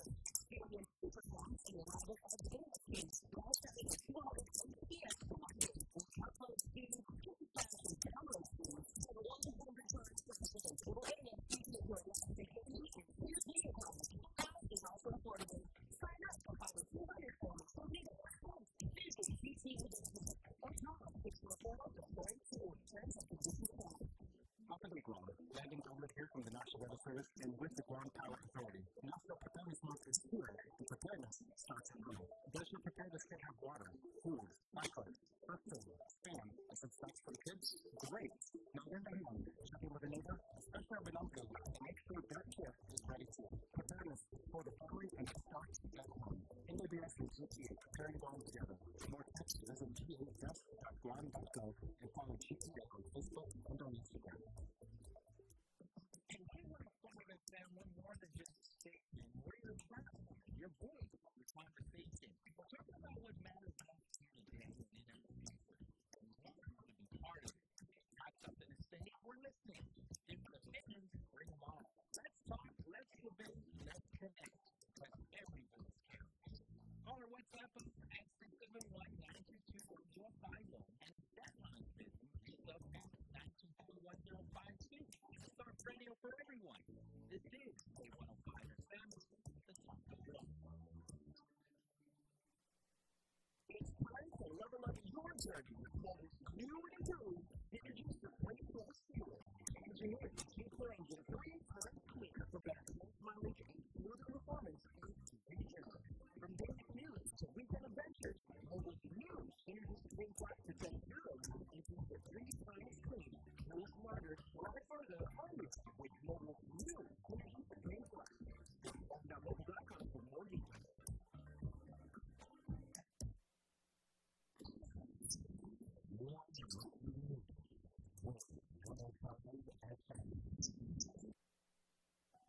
and opinions expressed on this show are that of the show host, guests, and callers, who do not necessarily reflect the views and opinions of the staff and management of Wave 105 FM, Loose Media, or any of our partners. As we strive to provide quality, respectful, and engaging content, we welcome you to participate in the conversation.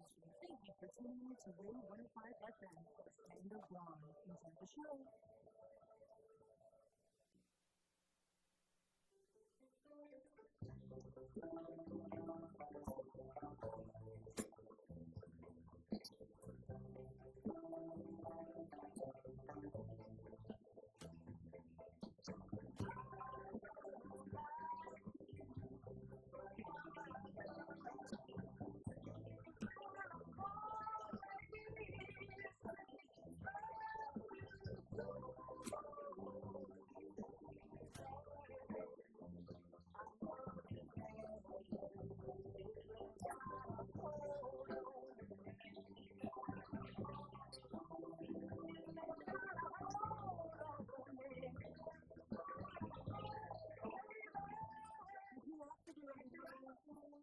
Yeah, all the way down.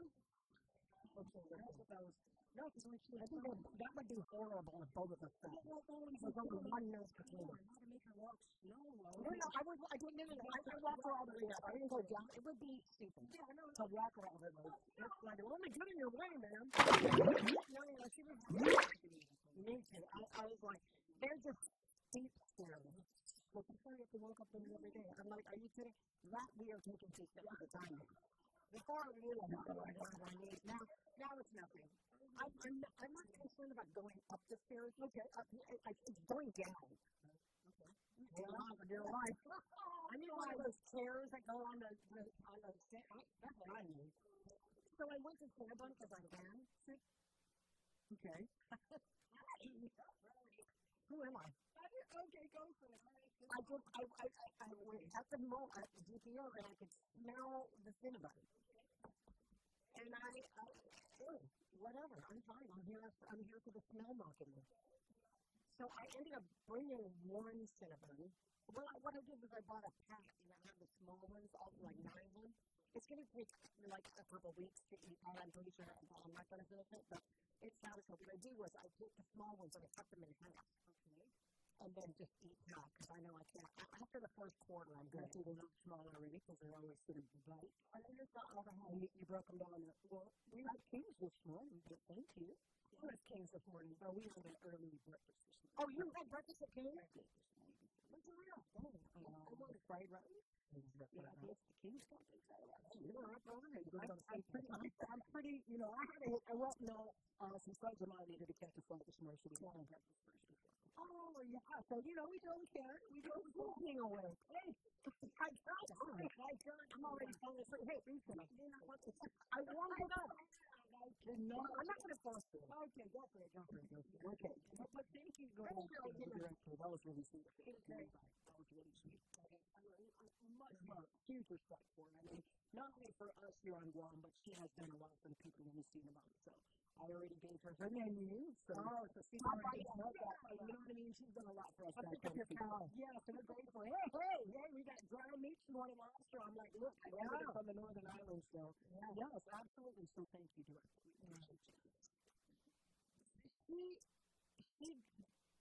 She in her career has gone from 0 to 60 in 5. That's just a lot of running, right? It's just a pace to keep up with, because at every corner and at every turn, there's always something. And say what you will about the hospital, and I'm maintaining this not only having been recently a patient, but I have compassion for these places that are struggling to meet the needs. Is there waste in some of these places? I'm pretty sure there is. Are they overstaffed in some areas that they don't have to be because it's of Guam? Absolutely. Overall, do they do what they're supposed to do? Absolutely. Does it take that many people? Maybe not. As is now, something the Board of Trustees is going to have to decide whether or not they're going to go there, people talk about it, like Sabrina said, cut. Okay, she's living up to the cut permit, but other part is what's the plan? Because it's always easy to take a tour and then point out the obvious to everybody. But what are you going to do about it? And how creative can you be in doing so? And like I said, this is rhetoric that you don't want to say too loud because, every 2 years around here we're facing an election. And the moment you start talking about cutting government jobs and you are in an elected position, you're marked. You're just marked. And so there's a fine line between saying we have to save money and not saying some things that might be obvious, and that is we have too many people working for a particular department that need to be cut. And so when I was reading this article, and I can't remember the division person, he said, in his department, I think I can move to do a 30% to 40% decrease in overtime. And so I guess in his particular department, that there was clearly overtime, 30 to 40% of overtime in that office. And so he's saying I can. The fact that you have to do overtime means that you have a shortage of workers and a workload that's too high. I can see the seasonal overtime, like up at the Department of Revenue and Taxation. When it's still tax period, because up until October, right, everybody should have some sort of something saying they're in some state of filing their tax return. And so, you do have to have some overtime. We bring in people from other divisions in order to work on Saturdays and work later on the weekdays in order to do some of this processing that is taking place at this time of year. I can see the seasonal one, but if you're constantly doing overtime, then it means that you don't have the manpower to be able to fill those positions so that everybody, works the 8 hours and then gets to go home. Overtime is expensive too. I've never had overtime. I've never had overtime. I've just never been, even if I did work overtime, I was on a salary, so nobody was paying me extra. Which is, just the way that things are designed. But the overtime thing, people are, when you're doing it long enough, you want to do it. It's now your lifestyle. Yeah, I'll stay till 6:45 when everybody else is going home at 5. I'll work on a Saturday because everybody else is, I'll be fine with it because now I've worked a new lifestyle into my income, into my monthly revenue. And people will get used to working their fingers to the bone until they have to stop and then they see the money going away. And then it's like, boy, I only had to work another hour and 45 minutes more. And now, my lifestyle is that I'm used to the money. And you tend to not want to get rid of it once you start it. But I think that we're in a turning point for the hospital, and it's an obvious turning point because, first of all, we're not, we're going to not be in the same oversight as with Lillian and Posada's. Dr. Jolene Uggen, who specializes in pulmonology, is going to be taking over. She met with the governor, and she is going to be meeting with Lillian and Posada this afternoon for the official handoff of duties. Tomorrow is just, Lillian's last day. So, with this $40 million and the promise that it will take care of its most immediate needs that they spelled out in that week that they went before lawmakers in that public hearing a couple weeks ago, having done that in that special session, having gone in a joint oversight in front of GMH on their turf on the event, said a lot about, that's associated because when that meeting was said a lot about, because they voiced it, that there is a commitment, like I said, like Senator Pennsylvania said. They have our assurances that we're here for them, and that we're, we had the $40 million hearing because we believe that we can help them fix their stuff, but they have to do their part. And maybe Mel's part is to say, we got to cut some people. I don't know how that is going to go over well, but I'm I'm pretty sure. Lillian said, you know, when you start talking like that, you're talking about people's livelihood. And that's just, I agree, but that's just to assume you're knocking people off the rolls, you know, you're knocking people off the rolls because you want to change their lifestyle. That's kind of not the way it goes. If you are in a position that can be cut, then your position apparently is defensible. No one likes being defensible. No one likes being the first to get cut because it just says that their worth and all of their contributions to that system have, you know, is no longer worthy. Right? So nobody likes to get cut. Nobody likes to get fired from their job. And you certainly don't want to be in the pecking order of who goes first. Because that just means that you're the most non-essential. And so I get the comparison that, you know, cutting off some positions at the Guam Memorial Hospital is going to change people's lives. And then, you know, if that is indeed going to happen, then they want to be able to find a way for them to be placed somewhere else. Somewhere within the government of Guam structure, which means that they're not necessarily doing a specialized job.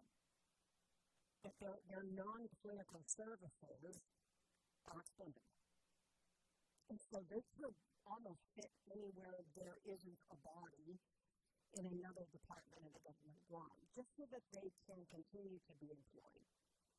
Because this is a horrible time to be employed. I don't know how many people at the Guam Memorial Hospital, I guess it's an answer question, how many people at the Guam Memorial Hospital are going to do without it? I mean, that they have to do without in order to raise that $10 million in revenue to keep the hospital operational. I don't know what that number is, and I imagine it's a collection of other things, as well as cutbacks on workers, servicing, obviously, people.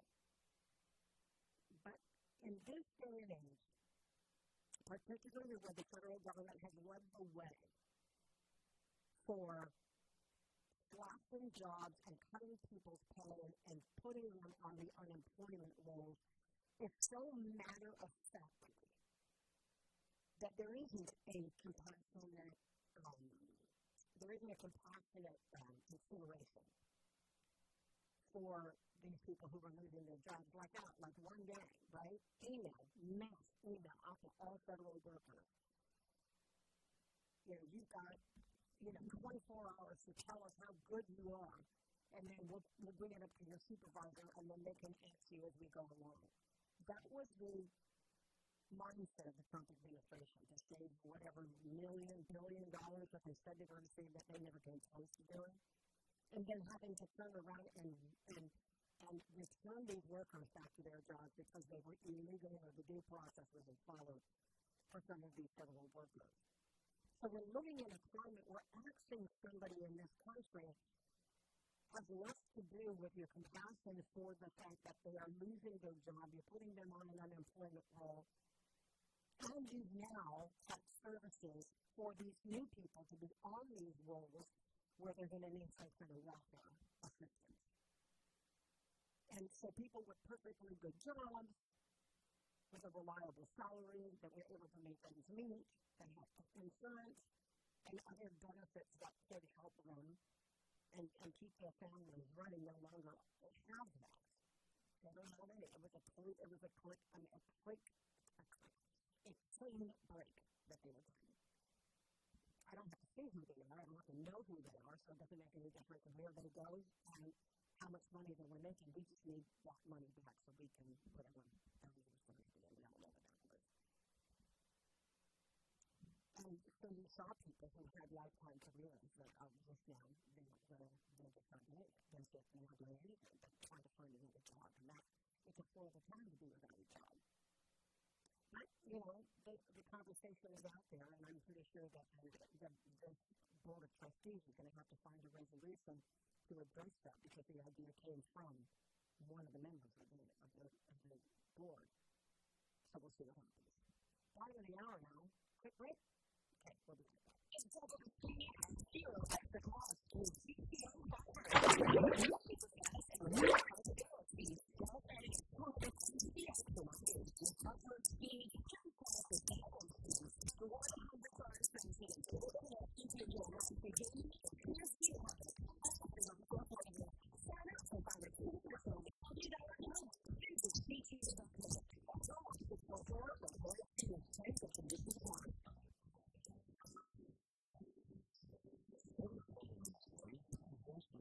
After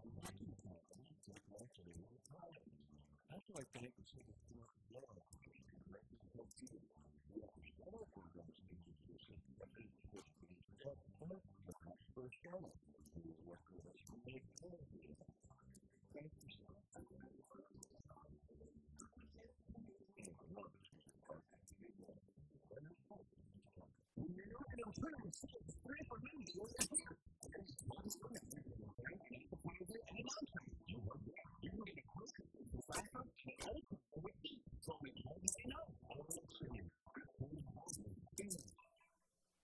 Everything going, engage in conversation, and make sure that people belong with gender and race.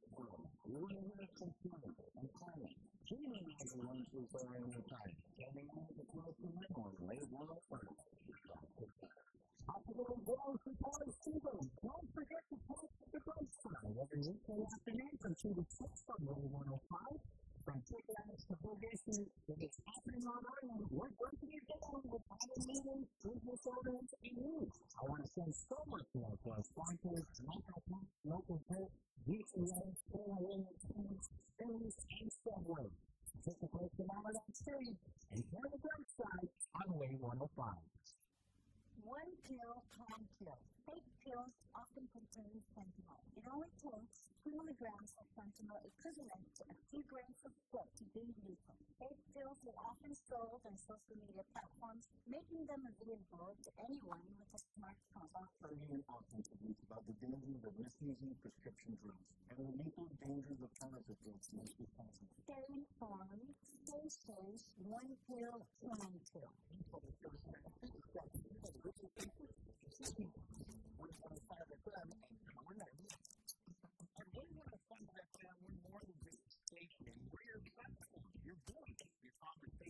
We're talking about what matters most to you today and in the future. There's a lot of you could be part of it. Not something to say or listening. Different opinions, bring them on. Let's talk, let's debate, let's connect.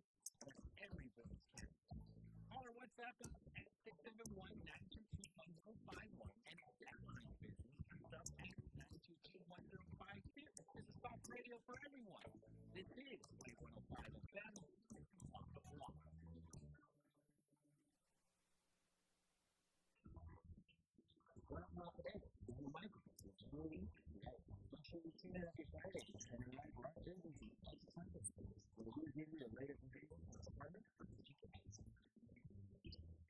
The views and opinions expressed in this show are that of the show host, Jessica Collins. We do not necessarily reflect the views and opinions of the staff and management of Win 105 FM, Vincent Media, or any of our partners. As we strive to provide fun, respectful, and engaging content, we welcome you to participate in the conversation. Thank you for tuning in to Win 105 FM, the sound of law. Enjoy the show.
Oh, I was just reading a story. Okay, so we're just talking about eating.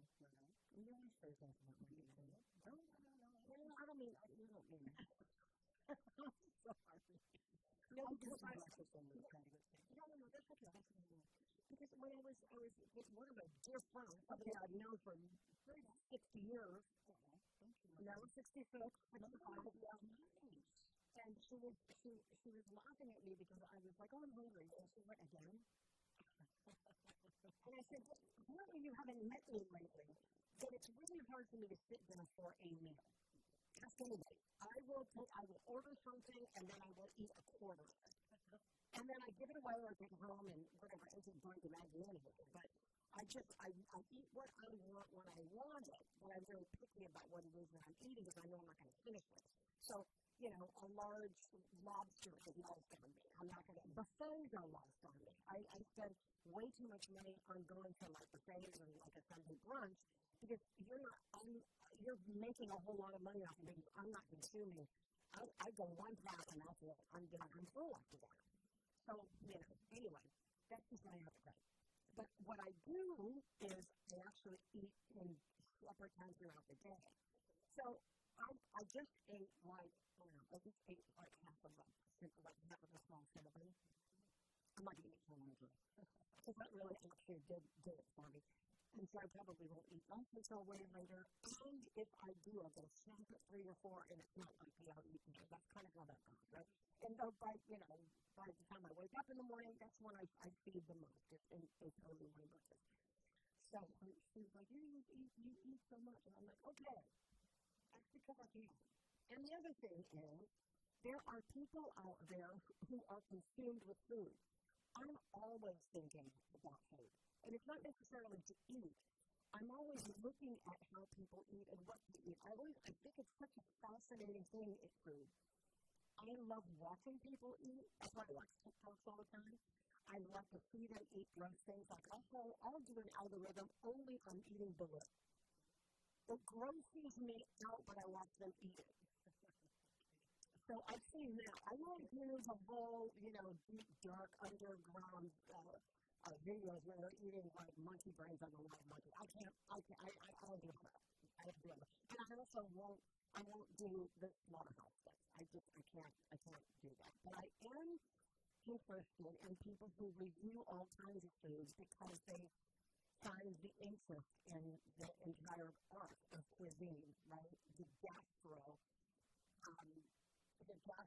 history. And so the latest thing that I have been following a guy named Nathan Abernathy. He reviews all kinds of foods. He's from Missouri, and he has been interested lately in MREs. These are meals that are ready to eat right away. Have you ever eaten one of those? No, I'm not doing it. I know that they used to be really gross before. Like, spaghetti in a bag, right? Or they give you the cold. I mean, the cold pizza is one thing, but the MRE is like, I gotta be on my best bet. Yeah, well, that's kind of when you're out there in the trenches, that's about it. And when they're gonna get, right? So he was able to, I would try this, he was able to secure a military ration from the Vietnam War. On the menu, canned pork slices, tinned peaches, crackers, a pastry, and instant coffee. The coffee creamer had congealed. It was hard as steel, you can imagine. The pastry smelled like something orange with rancid nuts in it, and then when he tried to pry open the can of peaches, it exploded, spraying decades old fruit shrapnel into the ceiling, under the ceiling. He drank the coffee, he nibbled on the crackers. They don't taste too bad, he said. My not too bad is probably pretty bad for your average Joe, so he obviously stayed away from the pork slices. But the thing about it is that we are living in a world of quirky people who do things in the subculture, and food is one of them, and interesting food is another one. So there is an entire, collector group that are out there looking for foods like military rations. And the older they are, the more enthusiastic they become to try them. They had people who tried ham from the Gulf War. No? That's not doing anything for us? There was a guy in Britain who, not Britain, in America, who tried a British chocolate bar from 1943. He's tasted century-old beef from the Second Boer War. 2.7 million YouTubers have watched the Montana Cracker from the American Civil War, which he said wasn't good. But the thing about these, the reason reason why they taste so bad is because they've been preserved so long, and these meals are designed to survive without refrigeration, right? These are for people out in the field, out there in the battleground. So, and it sounds like these meals are staying longer than the actual soldiers who are supposed to eat them. But anyway. Flavor isn't a priority. The MREs, American troops, were mocking very early when they were released in the 80s to replace canned field rations as meals rejected by everyone. And that's what MREs stood for. Certain entrees were notoriously cruel to soldiers' taste buds and bowels, including the four fingers of death. That is smoked hot dogs and what they call, four fingers of death was what they call smoked hot dogs, and the vomit, which is a vegetable over here. Play on a little bit, got it? So, an article says today's American rations are usually tastier thanks to food scientists working out of a military-run lab. Recent innovations include pizza that can survive 6 months in storage at 100 degrees. Okay, all right. Is it edible? Yes. Is it delicious? Not usually. Said one person whose collection includes Vietnam War cigarettes and coffee from World War II. MREs have helped this guy, Jeremy Still, learn more about the world. He's eaten meals from France, Russia, China, Indonesia. He says each country has a different twist. There's another one from the Republic of Georgia, and it's some kind of chicken that came from there. He said it was delicious. It's something that I never would have thought to make. Other countries put their own spin on military meals. French rations, widely considered the tastiest, of course, include gourmet offerings like duck confit, cassoulet, and pork cheek ravioli. He's gagging. You should see this. Pork cheek ravioli. I don't eat that. You know that's actually the tastiest part of the pork? Is its cheek. Tasty, not that much. You probably eaten that, not even knowing it. Pork, man, the only pork I'm eating in the can is the pork and beans. I'm good. All those other cheeks and thumbs. You're not eating them cheeks? I'm good. But I'm good. You know what I mean? Just eating pork butt. Man, I'm good about that booty. Bring it this way. But I'm just saying, man, I am not fatty. Like, no, I'm not doing it. No, I'm not doing it. I'm going to stay on this side. I got to stay on this side. And you can be sweet, like licorice, getting a pork parts, like, yeah, they had like a cherry pie. Cherry pie, like the from 1906. Yeah, they were from, he said it was rancid. But no, he also said that they did the canned peaches and it exploded. They said Italian rations include a shot of cappuccino and 30 milliliters of liquor. Wow, on the field. That's for breakfast. Okay. In Norway, reindeer casserole. Tasted like beef, but gummy. Okay. 19-year-old software engineer from UK says they're really good for taking to work. You can just empty the pouch onto a plate, microwave it for 2 minutes, and then you've got lunch in there. They say that military rations tend to wind up on the open market when countries overproduce meal kits and suppliers sell the surplus to individuals or online stores. Newer American rations sell for as little as $5 a meal, but a Cold War dinner might cost hundreds. Wow. Yo!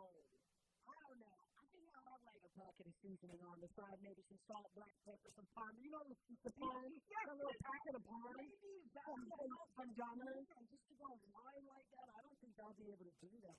That's going to be a tough one. I know. I got to be diet. This guy took his kids on a camping trip, and he remembered he had some MREs that he ate in the 90s. Okay.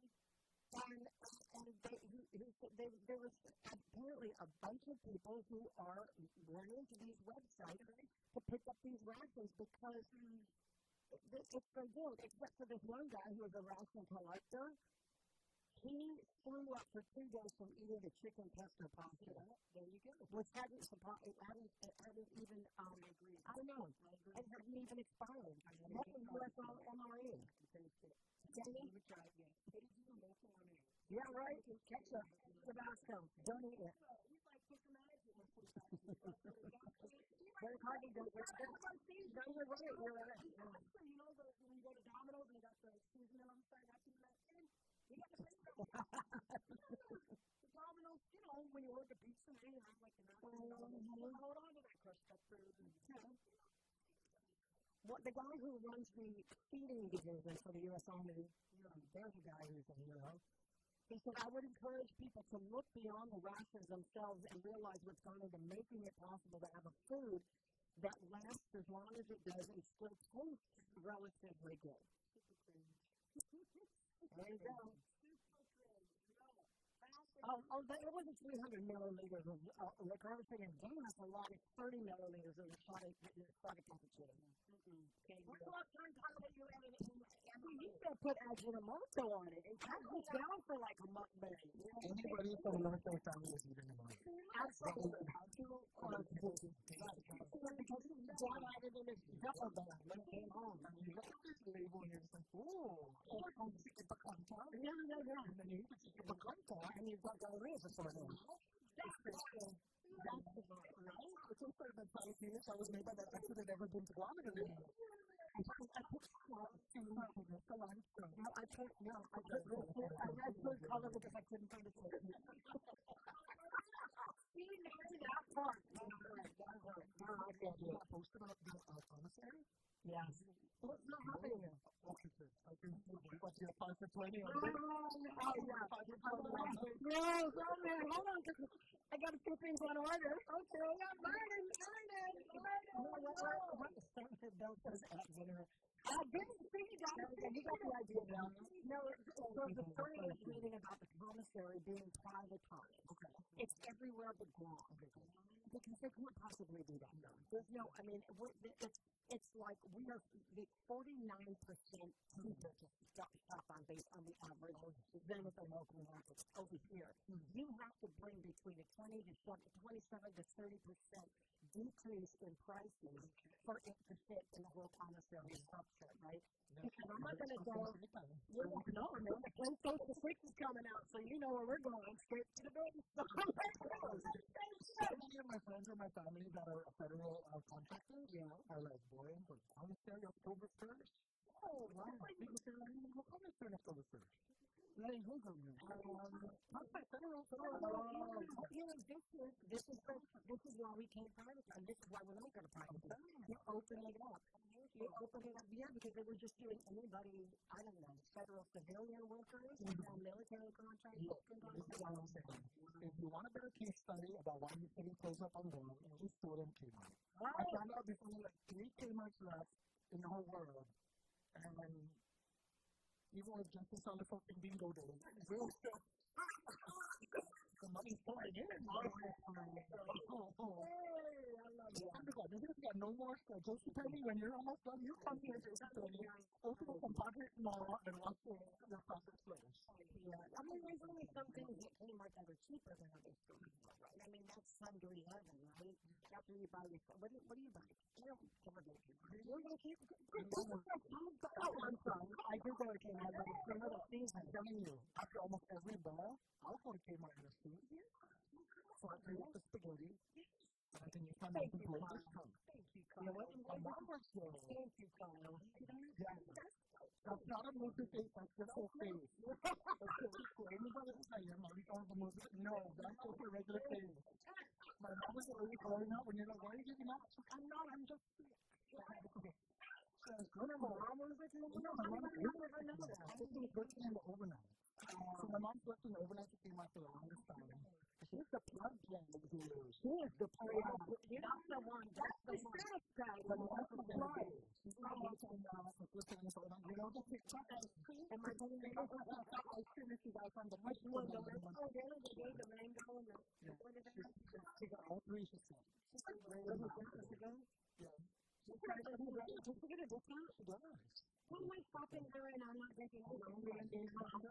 My dad's stingy with business cards. Yeah.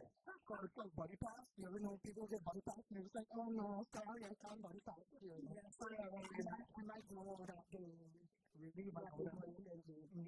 Well, you know, there's hard to come by. I didn't know that. Yeah, she's been a long server of the vampire crew and not in the daytime. She's a day walker. She's happy. That's just her thing. No, but she's having fun, and she's working here on the stage, so she's not that over that experience level. Speaking of just for the babies, she can just come out at the So, New York, I didn't know you were in the Big Apple. Oh, sorry, he's talking. No, because everybody's watching you stuff, the matchup, and the matchup, oh, I saw it. That's absolute fire. It is delicious. No salt, on. I don't even share that. It's really good. Yeah, I got that. I think it's 9. It's going to last me a year. I've been cutting them in half. I want to try this to speak on it. No. I want to speak up for today, so it's not for me. Wait, so New York? Yeah, I went to New York last week for Climate Week. I hosted the first time in New York City. So what did you do? So I hosted this big old show. It was like the end all party. And it was thrown by, I think, Rogers, the guy from Texas. The Hawaiian named the billionaire. He throws this whole outing sustainability party at the end of the day. And you were hosting it? I hosted it at the Harvard buffet / event. You got it. You put the cheese in it. I did all over that apple. You don't have to do it. I know what it is. You can make it anywhere. Bobby, it was crazy. Yeah, so I perfected my Dominican pilot. I sent the people that I'm from the Dominican pilot. You did that. Did you do it? You did all the accents? Yeah, so I went there and did that. Travel was crazy because it takes forever to get there. I thought it was Far East. And then Hotel California, the Middle East. They were going by our place on the map. Yeah. You know what I mean? Yeah, I know that. So New York, is that the first time you've been? It's my first time to be to the city there. I've been to upstate New York where everybody just, it's cool. You don't know they're from New York anymore. But you know what I found out when I was over there? It's for real. The whole New York, New Jersey divide. Oh, yeah? Like, for real. Like, it's like a river that separates them. Yeah. I think I was just like, wow, check me out. I miss, I see the building, I see the world, world trade. So I sent those pictures, but when I was in the city, they were like, where are you staying? I'm like, New Jersey. They're like, yeah, folks that we went to New York when you're staying in New Jersey. I stayed in this hotel across the river, and I can't recall the name of it, but it was nice. Was it Hilton? No. Was it Elizabeth? No, it wasn't Elizabeth. I'm trying to think of the nice one. Right? Yeah. And her list feels like, okay, clearly you're not. When I hit the streets of New York City, well, but is that not like seeing these iconic landmarks? I went to, I saw the Radio City Music Hall. Nice. I didn't go inside, but I saw it. I went to the Times Square. Oh, nice. Okay. Everybody was so stinky. It was crazy. The BO was nuts. There's not a lot of wind. It either smells like pot where you went because they legalize cannabis, or it's not like my neighbor from 4th grade. He was a single man. Adult able to save himself and he never did. I know the neighbor. So I saw that, and then, like I said, I got to host on the stage there, and it was just an eye-opening experience. So I can check it out by bucket list. I didn't get to go to the Empire State Building. It is big. I saw it, but I didn't go inside. And then I wanted to go to Central Park at night because that's where all the and they were like, what do you mean at night? I said, listen, we watch a lot of activity. We're in my house. Exactly. I want to see where the bars are. I want to go there for that. And I also want to find the pigeon lady from Home Alone too. Right? I was going to hear that. She was freaking. You know, somehow. I hope not. Okay. Well, yeah. She's an iconic figure. But it's nice. I love some interesting people there. I'll tell you, I went to Sunshine. Interesting people there. I love Sunshine. Well, you know what I actually got to see? What? The inside of the casino. That's right. Yeah.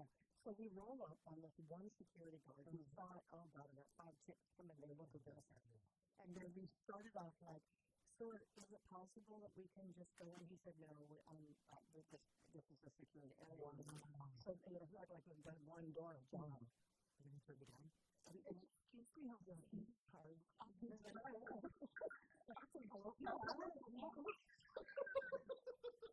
So that's why I've never been to these parks, and I would really like to see how the neighbors look.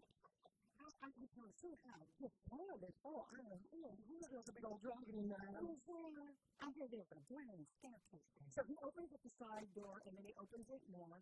And then before you know it, he opens up both doors. You're like, oh, God, please don't get into trouble. Oh, no, that wind is so big. Oh, no, look at that staircase. They were not lying. The big dragon. Is the dragon still on?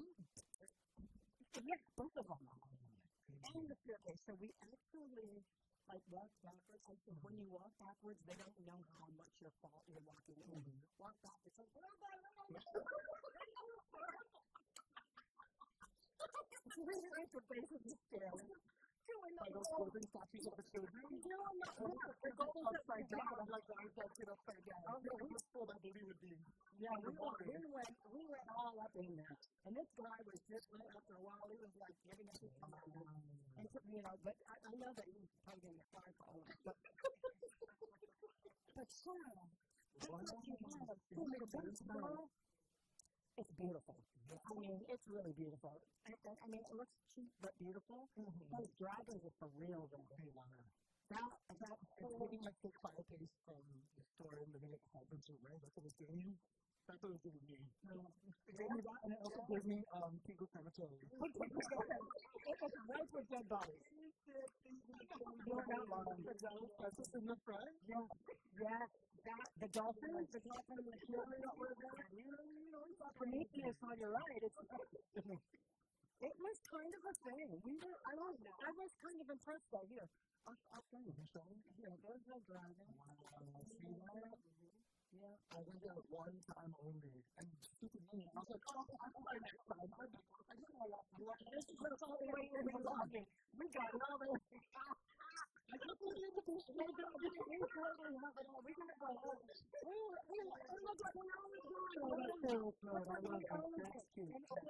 One had a mom and the rest of us look like we all graduated from academy. Totally in the living room. Totally in. What's behind that? I guess no, ma'am. No, I can't look over there. That's such a big building. I mean, I know people are like, that's not nice, it's too big in the middle of where it's at. But I'm not. I saw goblins. I said, move the college. I said, I was daring. What? You said move the college. Oh, good. Change your life. And then they have those dragon eggs. What are those big pictures? They look like dragons. Oh, they're some big stuff. And then I asked him, I said, do you hear voices? And he said, yeah. I go, like when? And I said, who are they? Are they children? Are they people? He goes, no, they're just, like, I hear the wind blowing, it whistles through, and I said, okay, because it's vacant. What do you hear? And he said, yeah, sometimes I hear adult voices. I go,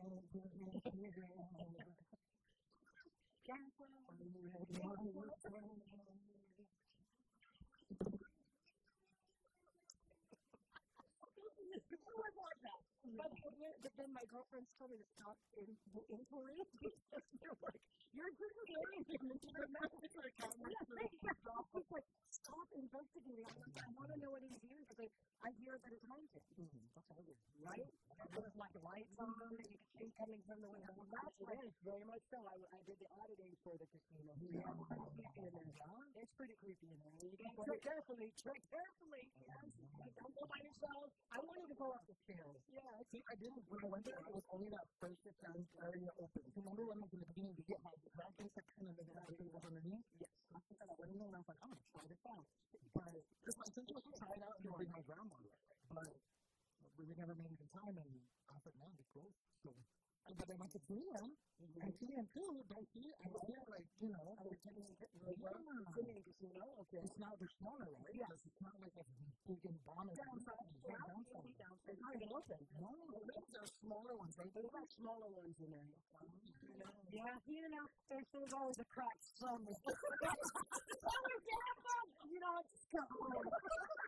You are so stubborn. I'm stubborn. I'm really honest, but we are stubborn. I must have been used to that because we inched our way all the way into the stairwell. And I really wanted to go up the stairs. I just wanted to see the second floor. I didn't do this. No, he went on those like 95 days to me.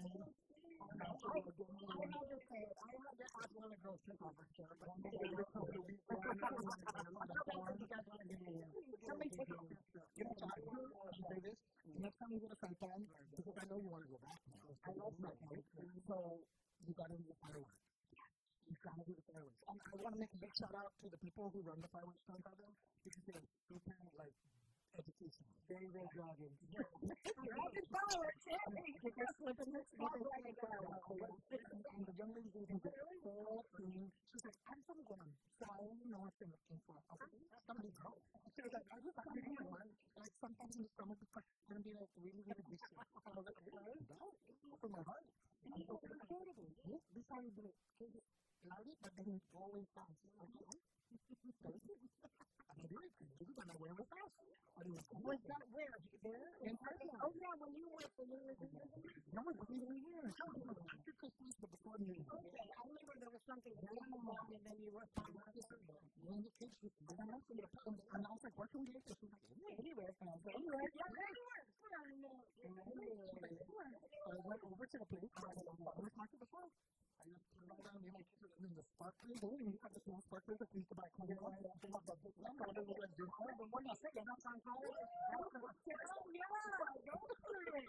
Go for it. Oh, wow, we got to go back and do all the illegal things. Yes, there you go, that's very much so. But I didn't really touch it. For certain. Oh, who wants to Charlie wants to know if we went to Queens, because that's his, were you from the Bronx? Who's your wilderness? Oh, that's where indigenation is from? Yeah. I went to Times Square. I mean, nobody goes to Queens unless they absolutely have to. Because Queens, he wanted to open up a casino out there in Queens, and he got denied, and then they gave it to Nas instead. Yeah. Nas Willie. Nas the rapper. Nas Willie. OG Nas. OG Nas. B1. I was thinking the guy on the horn. They used to JD and they're like, no, we ain't doing it. Okay, we go. How are we doing here? I think we're past the time. We are not hitting the button today. No, that's okay. I have not hit the button at all this morning. It's okay. Guys, it's moving in the right direction. I'm just sitting in the crack. The crack's there. There's always a crack somewhere. I love it. Well, we're going to get our crack right here. Move on. It's called transition. That's what we're doing. Yeah, I'm going to move into Dice right to 1 You can find Dice just across the hall. She's at Power 98. You want to lift her? Listen, I can't turn off my radio. I'm like, most of the time I'm laughing and listening to her on the radio. So go check out her on Power 98 right now. It is 10 o'clock this morning. We're planning on Johnny. The UMA fan. Have a great one, everybody. See you tomorrow. Thank you guys. Keep the bomb love, okay?